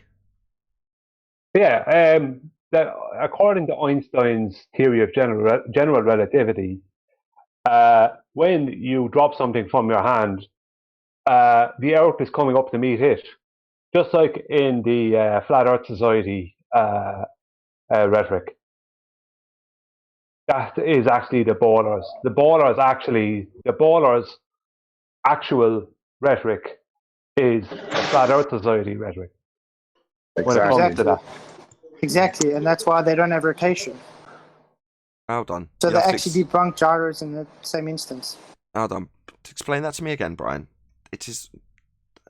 Yeah, I don't follow. If you in Albert Einstein's theory of general relativity, when you drop something, the Earth is coming up to meet it, as opposed to it falling down to meet the Earth.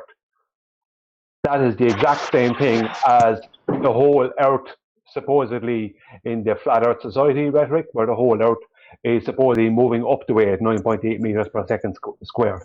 Yeah, that's like Brian Cox was saying. Exactly, Brian Cox says that. Yeah.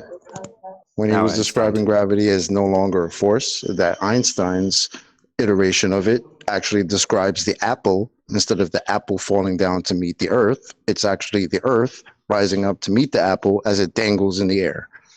Brian Cox. What about in Australia?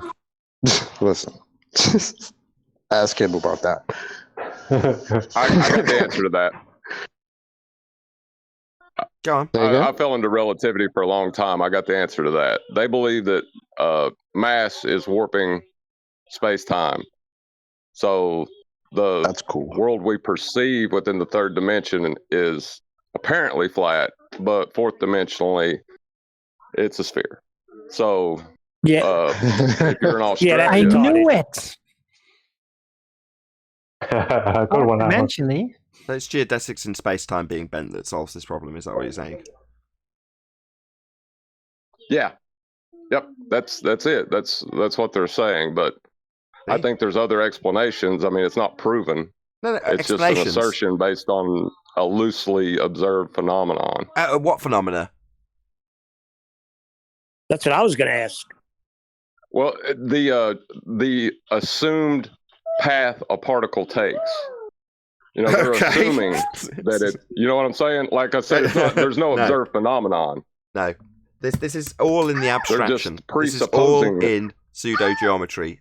None of this is done in the reality of anything that's going to have a phenomena, and that's intentional, if you ask me. Keep it all in the abstract. Far easier. Like that, intentional. Absolutely. When you talk about the presumed path, what's that? What are you actually saying? Well, you're saying, no, we're still in the abstract, right? Not an actual phenomena. That's why you've moved from one gravity to the other 105 years ago. Very difficult to have to prove things with actual physicality. Take it into an abstract fourth dimension. Do what you like. It's really easy. Doesn't work. Change the numbers. Could I just say one more thing on it? If I drop something here in Ireland and someone in Australia drops something at the same time, how does... never mind. No, hold on. You've got to drop in your disclaimers first. So is the person in Australia assumed to be antipodal to where you're dropping something? Yeah. Right. When you're doing... I'll explain the answer before you ask the question. You're only ever going to deal with one instance if you're doing the maths. So the way this is solved in the actual doing of their maths is to say, well, you're only going to take one instance at a time. So this isn't a problem when you're doing it one individual mass at a time. This is extrapolated out into a query. Arwin, are you there? I believe you've got a question about gravity in the moon. Oh yeah. How do the Einstein's field equations exactly work when calculating how the gravity of the moon is supposed to influence Earth and all that? Short pause. Yeah. Short pause. Right. Hold on. Can you answer that question for us, Arwin, please? Yeah, well, from what I've learned about it is that it is mathematically impossible. It's so impossible to do that because the system that they use just doesn't work like that. They can't do it. So much so that even that very fact was kind of used as a science fiction concept within the movie Interstellar, where they basically claimed they found the code in order to solve this equation. And then be able to go to outer space. And why can't they calculate it? What's the limitation in Einstein mathematics that would stop them being capable of calculating it? Hello, Sleeping Warrior. They can't have any more than one attractive body. One mass. Right. What? No more than one mass. So they could calculate if there was absolutely nothing or just one mass. That's it. And is the moon one mass? They say it is. And is the Earth one mass? It definitely does have substance to it, yeah. So is that more than one mass? According to their presuppositions, it should be. So this would be asking an Einsteinian equation to solve a problem with more than one mass, which it cannot do then? Yep. Correct. But they did it in Interstellar. Right. That's mass. Yeah, they solved the equation, apparently. They showed it just looked like a bunch of mumbo jumbo, really. And she said, Eureka! Yeah, that too, and through the papers. Aaron is a robber. Yes, that was my question. She's so pretty. What was your question, Brian? That was my question. Could I play devil's advocate for the ballers? Once we get a hello from Sleeping Warrior, yes, does Highlander happen to be in the Discord chat? Because yesterday he came into 24/7, basically talking about Dr. Becky, almost using her as some type of a citation, I almost want to say. Yeah, well, that figures. Yeah, apparently he was arguing that she's actually a real scientist.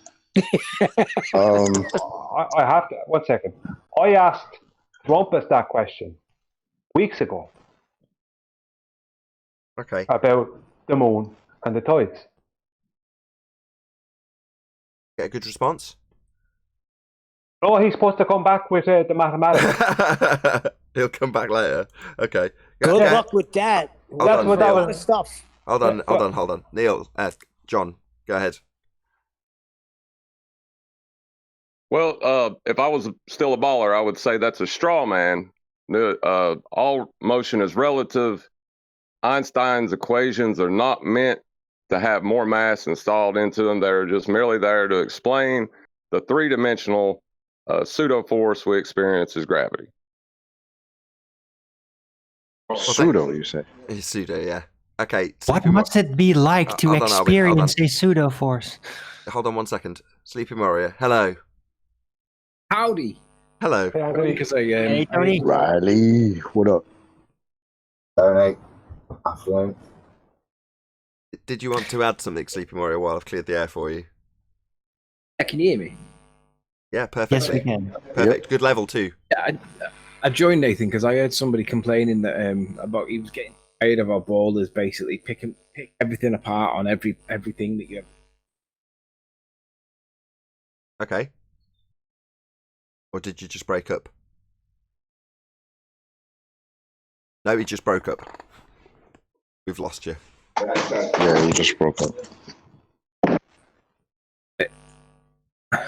We've got turn that up a little bit. That should be better. Can you hear me okay now? Yes. Yeah. You said we heard up until moaning about things being picked apart, and then you broke up. Yeah, so I did a test with an egg, right? And in that test, I knew that I was looking for a relative change between the densities of two mediums. And I thought, how can I best demonstrate a relative change in the density between two mediums? Relative change, right? And then I saw Jaron's video where he used the ppm meter to measure how many particulates there were between the tap water and the distilled water and the mineral water. And I thought that would work perfectly. And obviously, I then used a ppm meter to test my relative change. And the ballers didn't like that because they said it was the wrong tool. So obviously they discredited the whole test because of it, and obviously they don't like talking about it. But nonetheless, we do observe something, right? And I only used it to demonstrate a relative change, which I successfully did, but they just don't like it. Fast forward about 12 months, and there's a guy now that's done a density gradient test in a water, like a fish tank kind of thing, and he was trying to demonstrate a particular point. And what do you know? He's gone and used a ppm meter to prove or to measure the density change between the two fluids, between the before and after, exactly the same way that I did. And it stinks of double standards. When he does it, nobody says a word. But when I do it, because I demonstrate something that they don't like, all of a sudden I become the Antichrist, and everyone's really horribly nasty. But when one of their own do it, doesn't make any difference. They're all a bunch of wankers. Yeah, but you didn't say the Earth was a ball, Riley. Yeah, you went on their side. But just shocking. Just out of interest, Anthony. So, when you were doing that, was it because you make a positive assertion that we have a single downward vector? Is that why you were doing that? No, it was because I made the positive assertion that maybe if I was to manipulate the density of the medium, I could cause an acceleration. So I did make a claim, and I demonstrated with experiment that I could cause an acceleration with something called mass, which current physics tells you can't cause an acceleration with mass because it's just a quanta, a number of something. Now, you can argue over what that something is, but it's just literally a measurement. And they say in their physics that mass doesn't cause anything. It's just a number because it hasn't got any magnitude and it doesn't have any direction, which is, of course, true within the confines of their discussion. However, there is within the confines of their discussion. So would you, my next question was going to be, why would you be walking around making such claim? Is there some benefit to you to make this claim? But in the confines of their discussion, you say? Yeah, you have to argue with the narrative, don't you, to make points that are demonstrably wrong. Matt, the point of this show, which it will get labelled now, I'll change the title, is the burden of proof reversal fallacy. So in this instance, there's a positive assertion from their side that there's a single downward vector. They call it gravity. And as a result, you're into doing experiments, right, Anthony? Yeah. Right. It's so true. But to be fair, though, I did actually make the claim that I thought relative density might change or might cause something. And what do you know? It did. So I get it. I'm going to say that it wasn't really a burden of proof reversal because it was my positive claim. But they just don't like the fact that when I did the ppm and then somebody else on their side uses a ppm to demonstrate the same point, they just ignore it. They completely ignore it. And I'm just sat there thinking, absolute hypocrites, all of them. But just for the sake of my show title, will you concede that the main reason would be as a direct response to their assertion? You can't really. Yes, of course. It was a complete burden of proof reversal, Nathan. Thank you. A bit less, what's the word? Fast would have been better, but there we go. A bit more objection before you conceded would have been a bit more believable, but thank you anyway. Show saved, no problem. Could I say something else on Albert Einstein? Sure. Just before you do, let me just tell you about Einstein. Little line. I've realised what Einstein's describing when he talks about bendy lines that are straight and straight lines that are actually bent. What common phenomena, because Nathan says, what's the observed phenomena, right? So, well, not Nathan says, but that's the first step. What observed phenomena do we all perceive every single day when we see things that appear to meet at the horizon that never actually meet, like train tracks? What observed phenomena do we see and do we talk about a lot on our side, and then that their side think that it's a dirty word, begins with P and rhymes with reflective? Perspective. Einstein's basically describing perspective in Narnia. So he's describing how straight line geodesic paths that are straight, like train tracks or flight paths of planes or whatever, heading away from you or getting past you, they all curve past you because of your eyeballs, right? The way we see our eyes straight lines are curved in our vision, right? And we call that perspective. Einstein's redefining perspective from from space's perspective and calling it space-time. But really, space-time should be conflated with perspective because it's one and the same. The only difference is he calculates it mathematically, whereas perspective, we can all observe it, demonstrate it, play with it, describe it, explain stuff with it every single day. But that's what Einstein's doing. Perspective equals wouldn't that mean you need a separate can I reference? comment on that, please? Oh, we've got a lot to say. So Everyone's are got a you lot to say. saying that Einstein would basically his pseudo-Riemannian force space could be compared to orthographic view reification?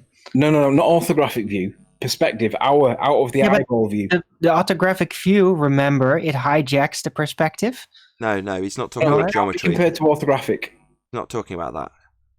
Oh. It could be compared to perspective.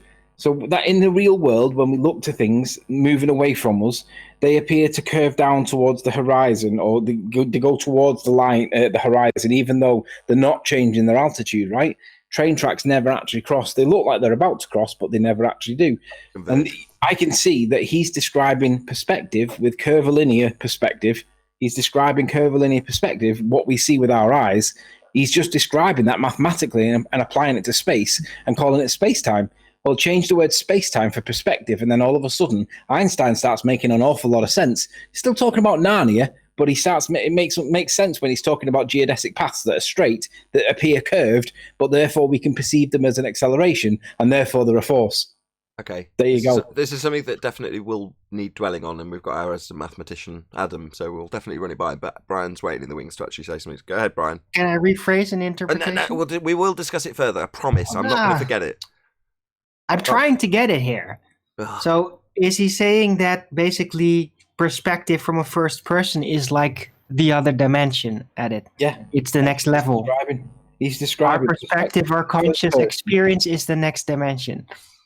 So basically, as something goes past you, like a plane, it goes up and over your head, right? And it seems to follow a curved path as it goes past you, even though we know it's flying at the same altitude, right? Give or take a few feet. He's describing that in Narnia, space-time, right? But he calls it space-time. Mm-hmm. Well, just change the word space-time to perspective, and then Einstein's talking about the exact same thing that we talk about. He's just called it space-time because it applies to Narnia. All right, so he just used perspective as an inspiration then. Yeah. For his design. Okay, thank you for. Or as a comparison, not inspiration, comparison. Well, go on, Brian. Sorry, mate. Go on, Brian. No worries. What I'm going to say is going to throw a cat amongst the pigeons. I don't really actually believe that Einstein believed in the globe. Einstein looked into what the Flat Earth Society's rhetoric of that we are told is Flat Earth Society's rhetoric of this flat Earth going up at 9.8 meters per second squared.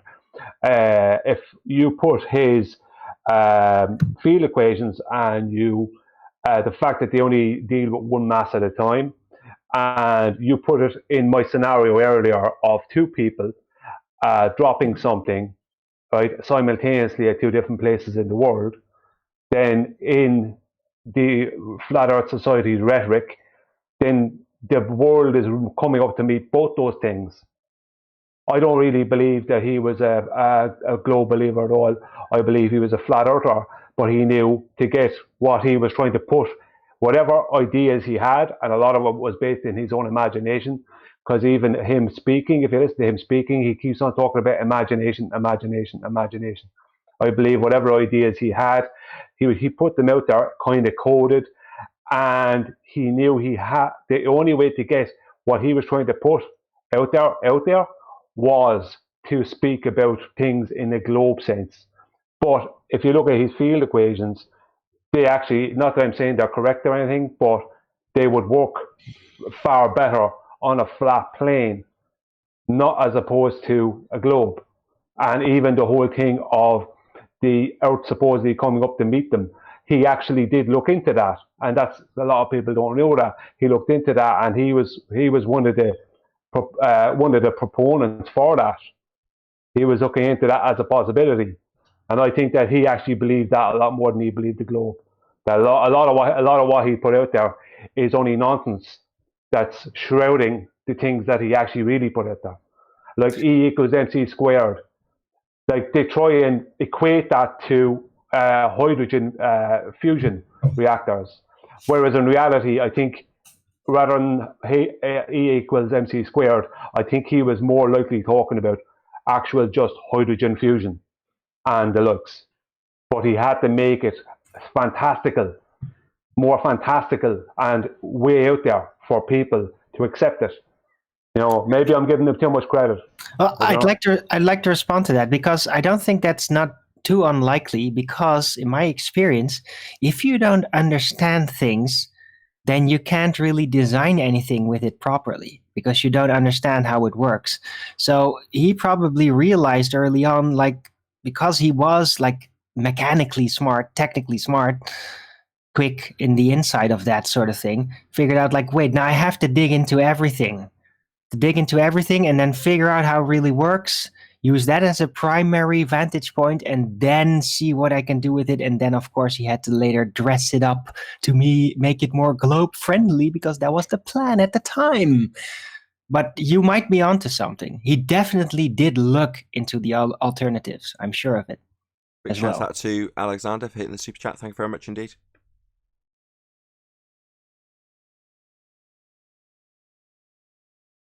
Well, I don't see how two people on two different ends of a sphere can drop something. How he could expect the Earth to come to meet both those things, a physical Earth come to meet both those things in two different directions. That would only be possible. Yeah, it would only be possible in one direction. You can't even calculate it. No. The only thing that can be calculated is things going towards the center of Earth. That's the only thing it can actually calculate. It can't calculate the attraction of the body supposedly going to the center of the Earth, what its attraction will be. It can't even calculate that. Yeah, he got rid of that thing, the whole thing's going towards the center of the Earth. So his gravity is like the absolute infinite opposite of mass attracting mass conception, because it's impossible to calculate. Can only be only one mass can attract the others, basically. Yeah, I'm not saying he's sorry. Go on. I just want to say I agree with what you said. I think Einstein was a flat earther as well. And on that bombshell, I'm going to say, if you are watching this on either Nathan Oakley 1980 or Nathan Oakley premiering streams, then stay tuned, as there will be an after show to follow. Fortunately, if you are watching this live, this is where we bid you farewell. A huge, massive, enormous thank you to all of you who smashed the super chat, liked, commented, shared, subscribed, and all that good stuff. Be sure to check out nathanoakley.com and the Flat Earth Debate Forum to keep up to date with the community debate. Once again, stay tuned if you're watching on either premiering stream. I've been Nathan Oakley, and I'll see you all in the next video.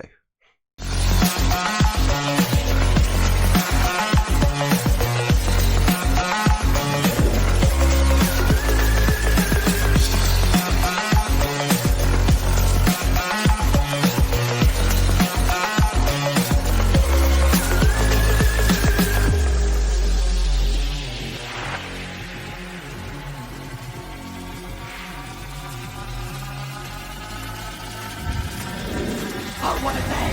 What a lovely day!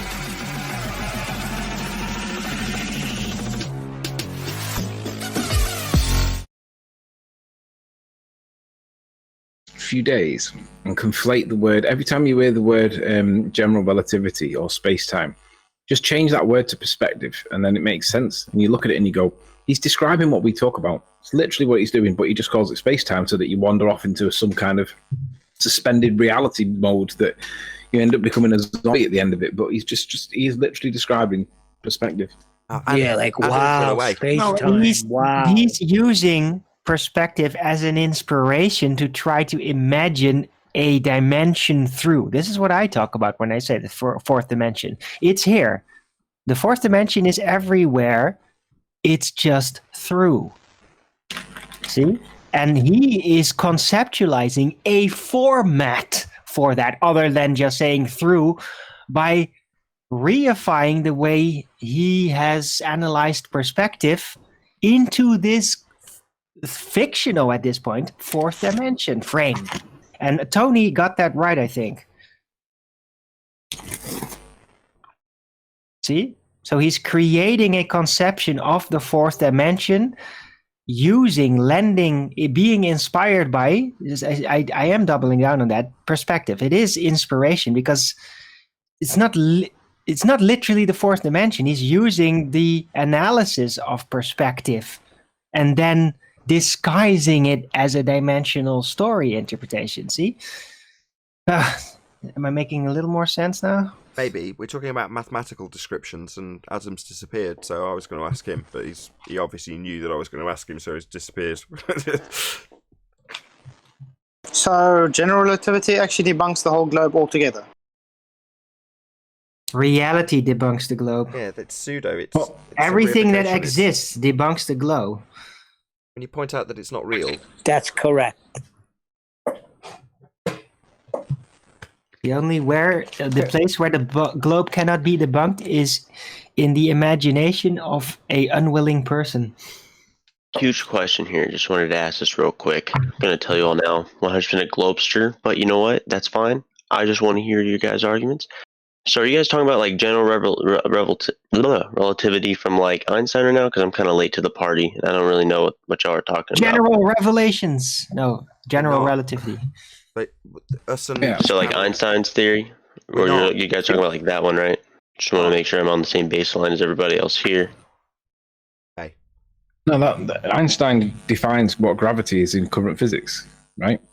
And when someone said before, does general relativity debunk globe Earth? The answer is yes, because if they don't have gravity, nothing works on their model. They need gravity to be a pulling force. So Einstein redefined gravity in 1915, and no longer was it considered to be an effect, a cause, a force. It was considered to be. It was defined as an effect. Well, if you haven't got a force pulling things towards the center of mass, then what's holding the water on? Because that's what they rely on. And obviously that's not there anymore if gravity is redefined as an effect. But the problem that they've got is, if Einstein worded his cause and effect relationship the way that he should have done within scientific method, he would have said that the cause of the bending of space-time is the effect. The cause is the uneven distribution of mass, and the effect is the curvature of space-time. And that makes no sense whatsoever. It doesn't make any sense the way he describes it anyway. But what he's had to do is he's had to rephrase and reformulate the language, the phraseology, basically so it sounds beautiful, but passes enough for people to be able to accept that it's credible science. And that's what he's doing. He's using language to bullshit his way around. Literally, that's what he's doing. It's futurist poetry. You're correct. Yeah. That's why I said specifically it's inspired on the concept and description and figuring out of perspective, but it's not pretending to be that. It's like it's an act, a poetic act, and it's just like, oh, I'm describing perspective, and now I'm gonna call it this mysterious space-time gravity. Bullshittery. Right. The person that's a poetic trick. That's poetry technique. Special relativity is just perspective. Is that what you're saying, Alan? Hold on. Did the guy who's asking the question, did you get an answer? Who, me? Yeah. Yeah, I was just asking if we were talking about Einstein's relativity, and then everyone just started lampooning the shit out of it. So I did get the answer. It was a very long answer. It was like, but it was right on, man. So okay. My only like question about it is, so y'all's issue with it is you don't like what was it specifically about the wording? Like which part of the wording was it that you guys didn't really connect with, or you think immediately disproved it? The word pseudo. No, I'm talking about in general relative, like in the theory. Yeah, pseudo. Yeah, space-time is another word that's immediately disproven.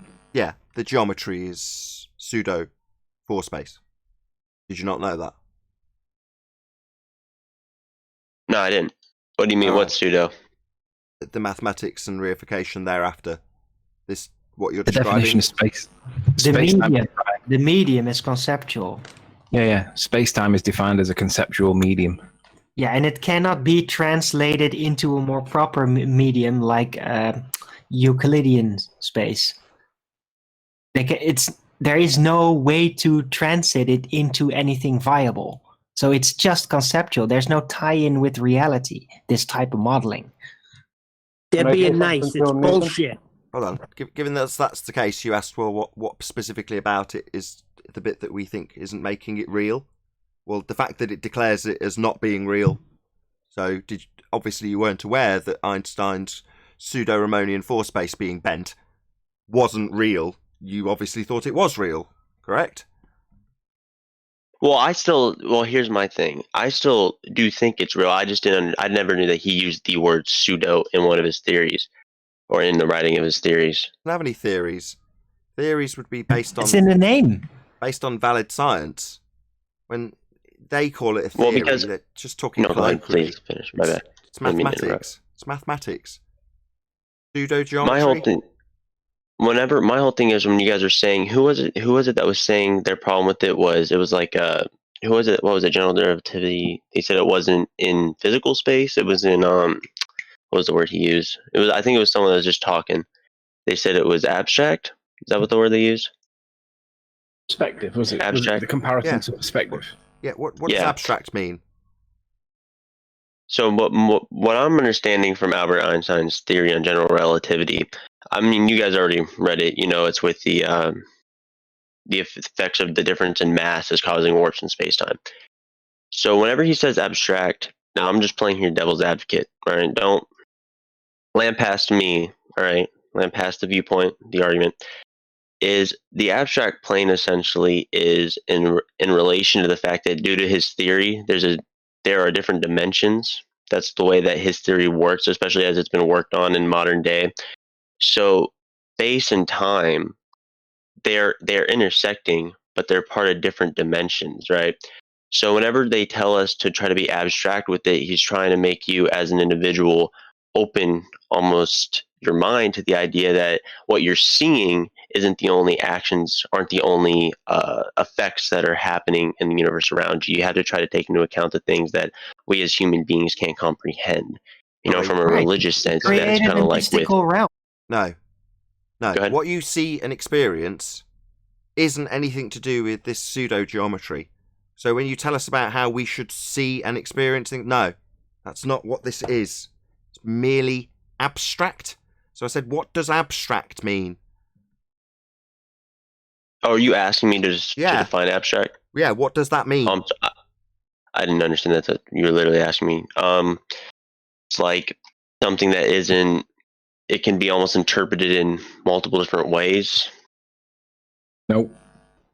Pulled away or detached. I don't know. Is that like for like the JIT? Like, you want to give that's what you've just described as the word ambiguous. Right. Abstract. Try again. Maybe look it up. I don't mind. Have a couple of minutes. Look it up. And then let us know. Abstract definition. There's nothing wrong with checking things. And not wrong with I'm looking at it right now. Existing in thought or as an idea, but not having physical or concrete existence. Do you want to just repeat that?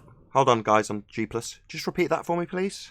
Existing in thought or as an idea, but not having physical or concrete existence. So do you want That's what I was just saying. So do you want to tell me again about how we look and see and feel and experience stuff based on this abstraction, which isn't based in physicality? That's the definition of abstract. So no, mate, not what we see and experience based on your thoughts and feelings about this abstraction. Just not real at all. At all. Do you get it? Gravity, not real. But the definition is not saying it doesn't exist. It's saying it doesn't have physical. Yes, it is. Existence. Are you deaf? Did you not hear me when I said pseudo? Do you want to look up what pseudo means? Why do you know what pseudo means? That's not how. Dude, Yo, that's not how shut up. That's not how you conduct a debate. Shut or up. Share ideas. Shut your mouth. No, don't contradict me when I've already told you once. That'll piss me right off. Do you know what pseudo means? It is in the definition from Einstein. Pseudo, I've already covered this. Clearly you don't know what pseudo means. What, not genuine? That's literally what it means. I know So what pseudo not means. genuine is in the title of the geometry. Do you want to continue to tell me how you reify it? This isn't real. It's abstract. It's a sham. It's pseudo. It's in the fucking title. Hello, Dude, mate. Do you not know how to like conduct yourself in a debate? I literally Do you not know how to listen? With Do you an know how to open, listen? with a more Do you not open know idea how of to wanting listen? hear your Excuse ideas. me. Like, what are you? Stop questioning my motives. Do you not know how to listen? Yeah. You've described I do know how to abstract listen, stuff. but I Shut don't like up. being yelled at. Stop like, talking over me. You're getting yelled at because you're a retard. You don't know what abstract means. You've had to look it up and then spell out the fact that it means it doesn't exist.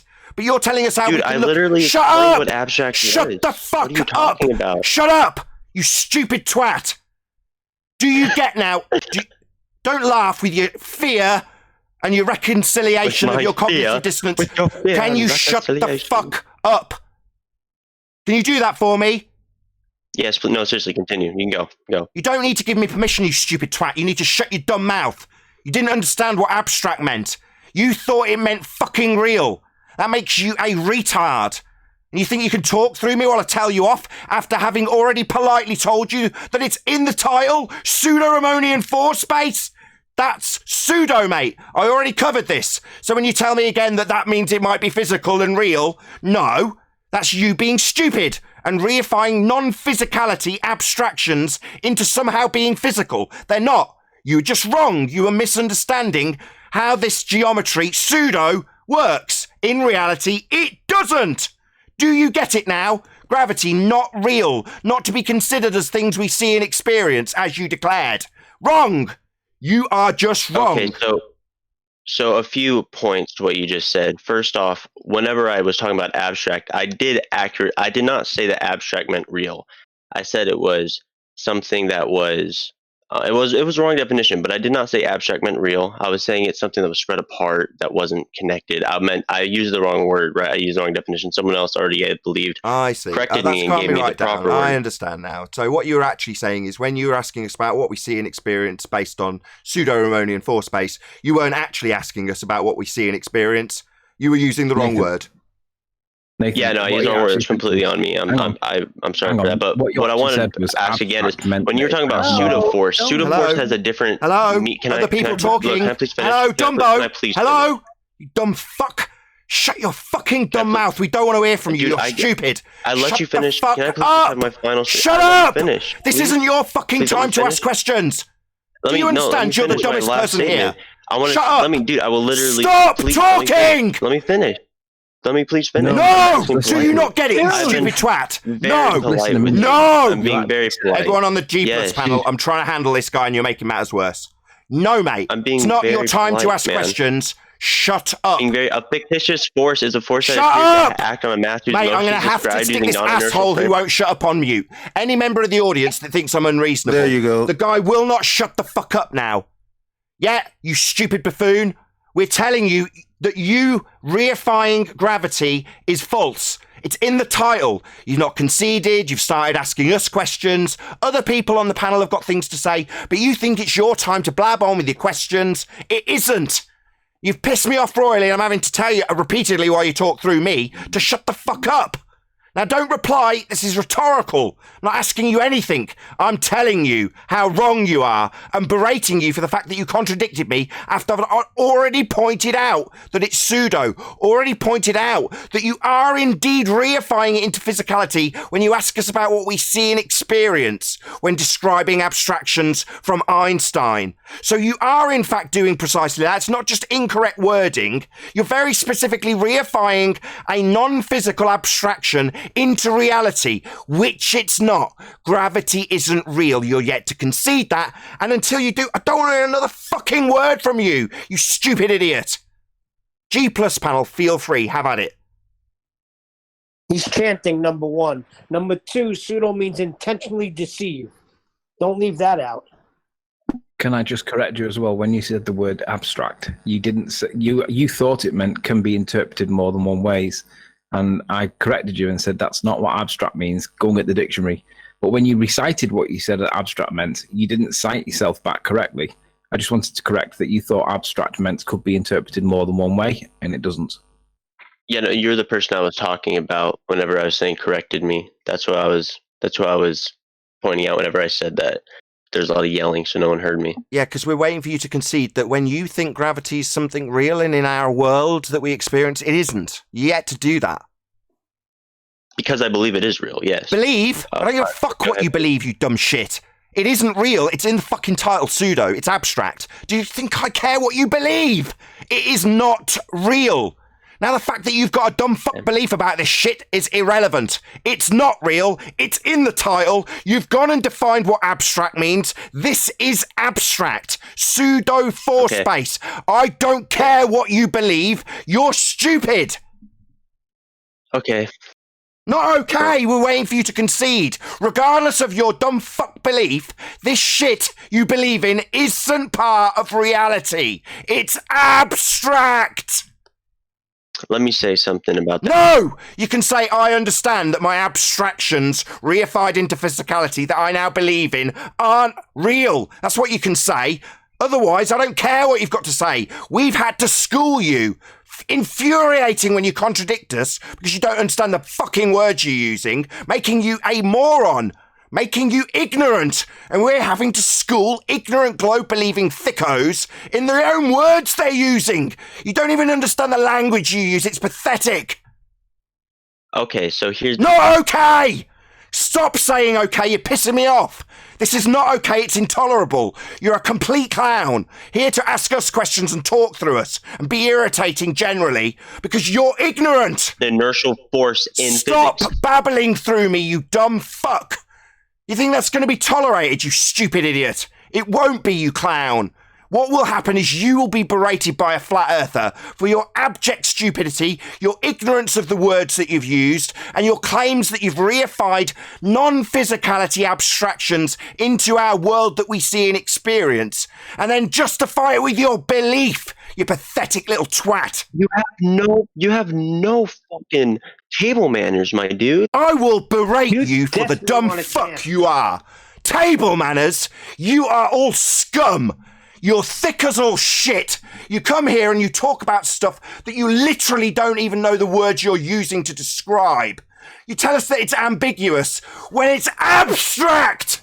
Now, if you don't like me yelling that at you, don't be such a dumb fuck.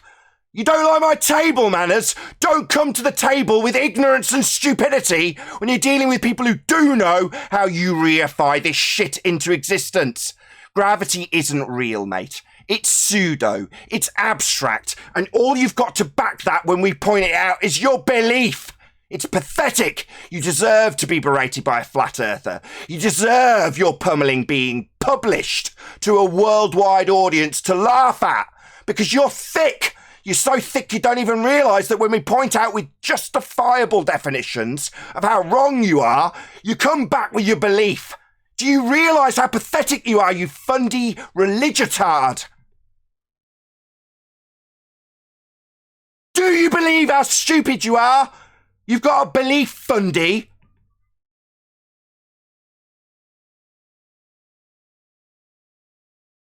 Yeah, take your beration. That's what's going to happen. Come and be stupid, expect to be told off by me. With all the fury I can muster.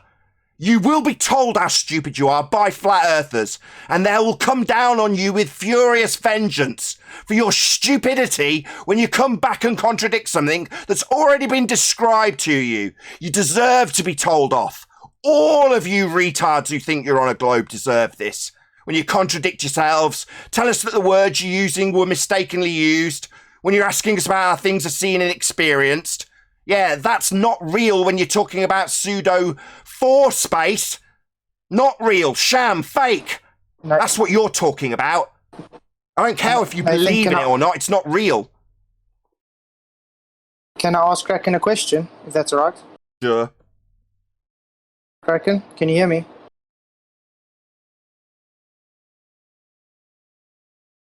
Muted. Okay, I unmuted you. Okay, Kraken. Okay. Why is he muted? Would you say... Hold on. Why was he muted? Who muted him? I was middle of telling him off. That's why I wasn't responding. So what I presume to be a dramatic pause, not actually so dramatic, someone stuck him on mute. Apologies, that was me. I was muting him, not the whole time. I was muting him when you were talking just to get your point out. But then I had got busy with my cats and forgot to unmute him. I apologize. Oh, was it because during me telling him off for his abject stupidity, he decided he was going to talk through every word of it? Oh, you mean like how we you've couldn't- literally we done to couldn't me hear this whole any- time? Like right now, we Cool. can't hear anything on this side when he's talking. Yeah. He It didn't want to be desperately told wants to off. chant. Yeah, just wanted to talk through me telling him Okay. off. Okay, can I ask him a question now then? All right, you can ask what. Go ahead. Shoot me. Shoot me. Okay, do you think time is a real thing? No. What is time? It's one of the Time dimensions in is pseudo four the- space. It's one of the dimensions. Well, in the when I thing say no, it's okay. Can I really? No, it's one of the dimensions in pseudo four space: length, breadth, depth, and time. So he's Yeah, asked don't let me you if finish what I was time's gonna real. say. Now Oh, you're don't let me talking finish what I was through gonna me, you say. dumb shit. Don't let me finish what I was Talking gonna through me. say, We call this Yeah. fundy muting. Yeah, I'm correcting you. You've already told us how you believed this. I've pointed out it's not real. You didn't let haven't me accepted finish. that. You did not let me Now you're finish. I was talking going to through me say again. no in the Now physical you're talking sense. through me. Yes, Talking when through it me comes again. to the fucking Talking through me multidimensional like every theories scumbag of general who loses. relativity. Look, Every thank you. Thank you scumbag. for letting me finish my statement. Thank you very much. All right, go ahead. Yeah, because your statement pisses in the face of your claim you believe this shit. Yeah, time's not real. So your declaration that somehow part of pseudo four space is worthy of belief, it flies in the face of that, you dumb shit. Not real. Oh, it's only the thing you believe in, though. It's only part of the geometry you're fighting for, you stupid dick. What do you, dude? I just said knowing the physical representation, like how we view things from the physical observer time. Yeah, and this ain't that, you stupid shithead. Time isn't real, you've just declared it. So now you're literally going to piss me right off again by saying, no, we're talking about how we experience stuff. Well, time's not real. Real and the fucking metaphysical, dude. Metaphysical. Oh, he's, again, of course, he's off using words he doesn't understand. Throwing in big words to seem intelligent, you stupid idiot. And God, I would assume that you believe in higher just levels of rumpusing the existence whole that hangout you as a again. human being cannot comprehend or Is this tap what he into, does, right? Discord Do you believe in server? that? Do you When I believe in start that? talking, Do you he believe in just that? carries on indefinitely. Doesn't like a pummeling, thinks he can talk through the entire pummeling. No, mate. You mean like you have? You mean like how he's just you talking talk, constantly. right? You mean like how every time So- I try to make a statement, how every time I try to make a statement, Stupid cunt. What a bastard. So that's their only trick from now on, is it? Fundy mute everything from now on. Is that your only trick, scumbag? Talk through every you word. mean like how you did that to me? You literally did that to me while I was trying to I've explain got what no pseudo was option. in physics. You literally no, please, go ahead, talk over me I'll again. do as I damn well please. It's my show. So when I'm forced to put you on mute like now because you won't shut up, to accept that your rebuttal is to say that you've got a belief in something you've just declared as not real. That would be one element of pseudo four space time, not real. And your justification is to say, I'm talking about stuff we see and experience again. And non-stop fundy mute me while I point that out. No, not what we experience. Time isn't real. Not capable of being heard unless I stick him on mute though, right? Bro, is this your only trick? Is That's this all not you a do? You just response. yell at Time not real, so I'll repeat it. Appeal to format. I've just pointed it out with him muted, so he can't talk through it. The time's not real, it's part of his geometry for bending space-time he believes in. Second attempt. You've definitely heard it. I had you on mute. Okay, so as I was saying multiple times, pseudo in physics does not mean the same thing as pseudo as everything else you've been saying. Fictitious force in physics is a force that appears to act on a mass whose motion is described using non-inertial frame of reference, such as accelerating or rotating reference frame. That is not the same as pseudo as the way that you use it when it comes to normal conversation. No worries. Because Get us a physics definition. has different definitions for You different said words. appears, though. Citation. Different No capacity, worries. okay, that's used No for. problem. If you'll ever shut up. Citation, please. Can you show us a physics definition that says pseudo means real? Do you want me to go? I'll go to a website. I'll pull up right now. Go ahead. Do you want me to go? Do you want me to find one that's like a legit website? What, do you want to keep Assuming so? confirming Yeah, what give me I've a just sec. asked you? Do you want to parrot it back 6 more times to buy a bit more time? Yeah, that's what I've asked you. Yeah, confirm it back 6 more times. Or just go and get a definition that says pseudo means real. Go. All right. I'm getting my source right now. I want to have a source for this. Here it is. All right. Do you have a sources channel anywhere? Yeah, stick it in the live Do stream. you have a chat, channel I someone can will post pick my it up. sources in? Can you post it in the live chat on Discord? You say I can post it Here where? we have a Zanuck and a Rumpus that hang on. did just what you did. Hang on. Is this going to be just exactly what you just said, or is this going to be saying that pseudo means real? I Because can. Nathan What did asked you you say? for Can someone- the I site. can hear him very well. It's like He's, muffled. Hang on, he's I was re-asking thinking. the question. Nathan He's saying, asked you- Is what you've Nathan posted asked actually you. going to back Go on, it, Nathan. or hold on, Brian? Yeah, it's literally word for word. Where did you guys say I can post this again? It will say pseudo's real. Did you say do I DM it to you? No, I asked if the citation you're trying to DM will say pseudo means real. It talks about Pseudo is called as the fictitious force inertial Fictitious? Are you pissing me off intentionally? So fictitious force? Are you so fucking stupid that you're about to cite something that says pseudo means fucking fictitious? Do you not understand? Do I not understand that fictitious doesn't mean fucking real? No, I do understand that you're about to send a citation describing something as fictitious.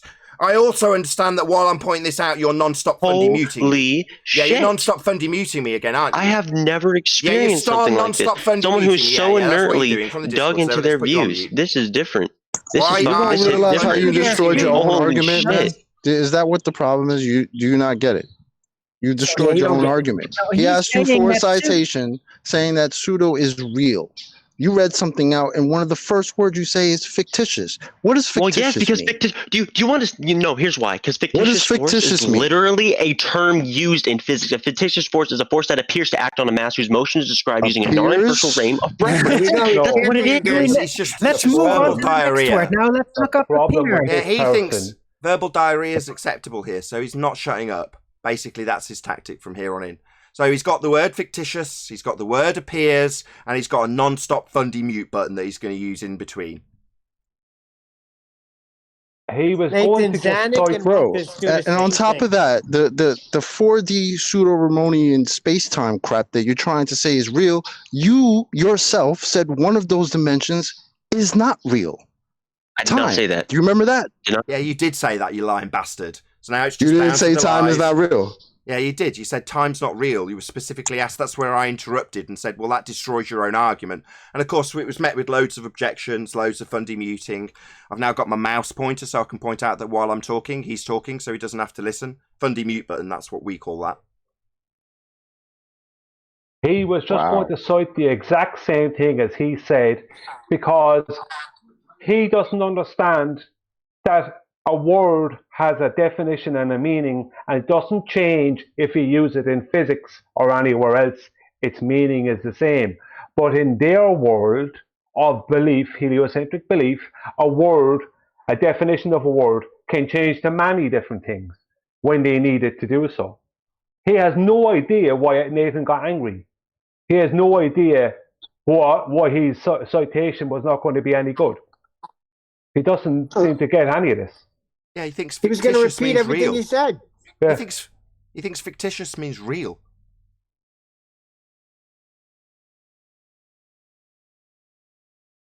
Any more? Well, they have to.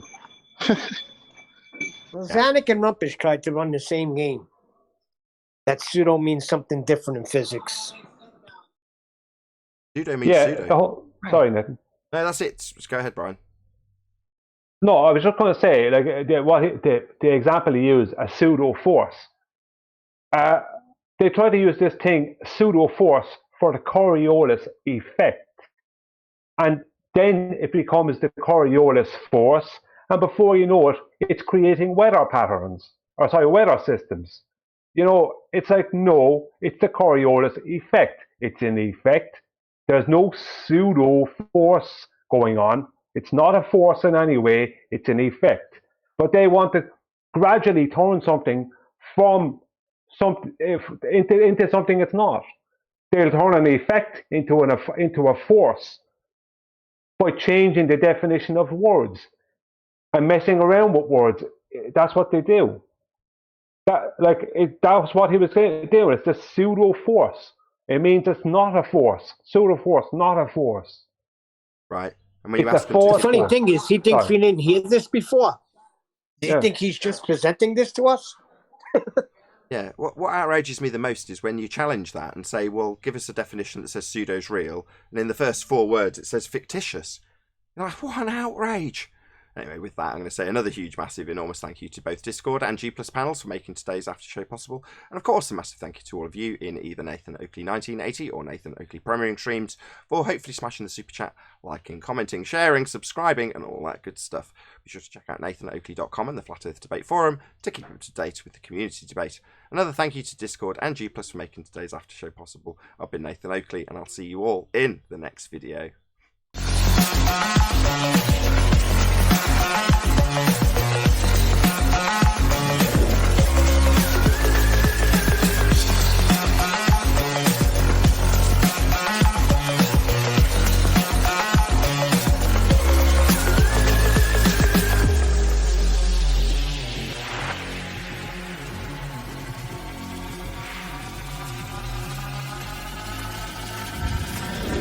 Oh, what a day! What a lovely day!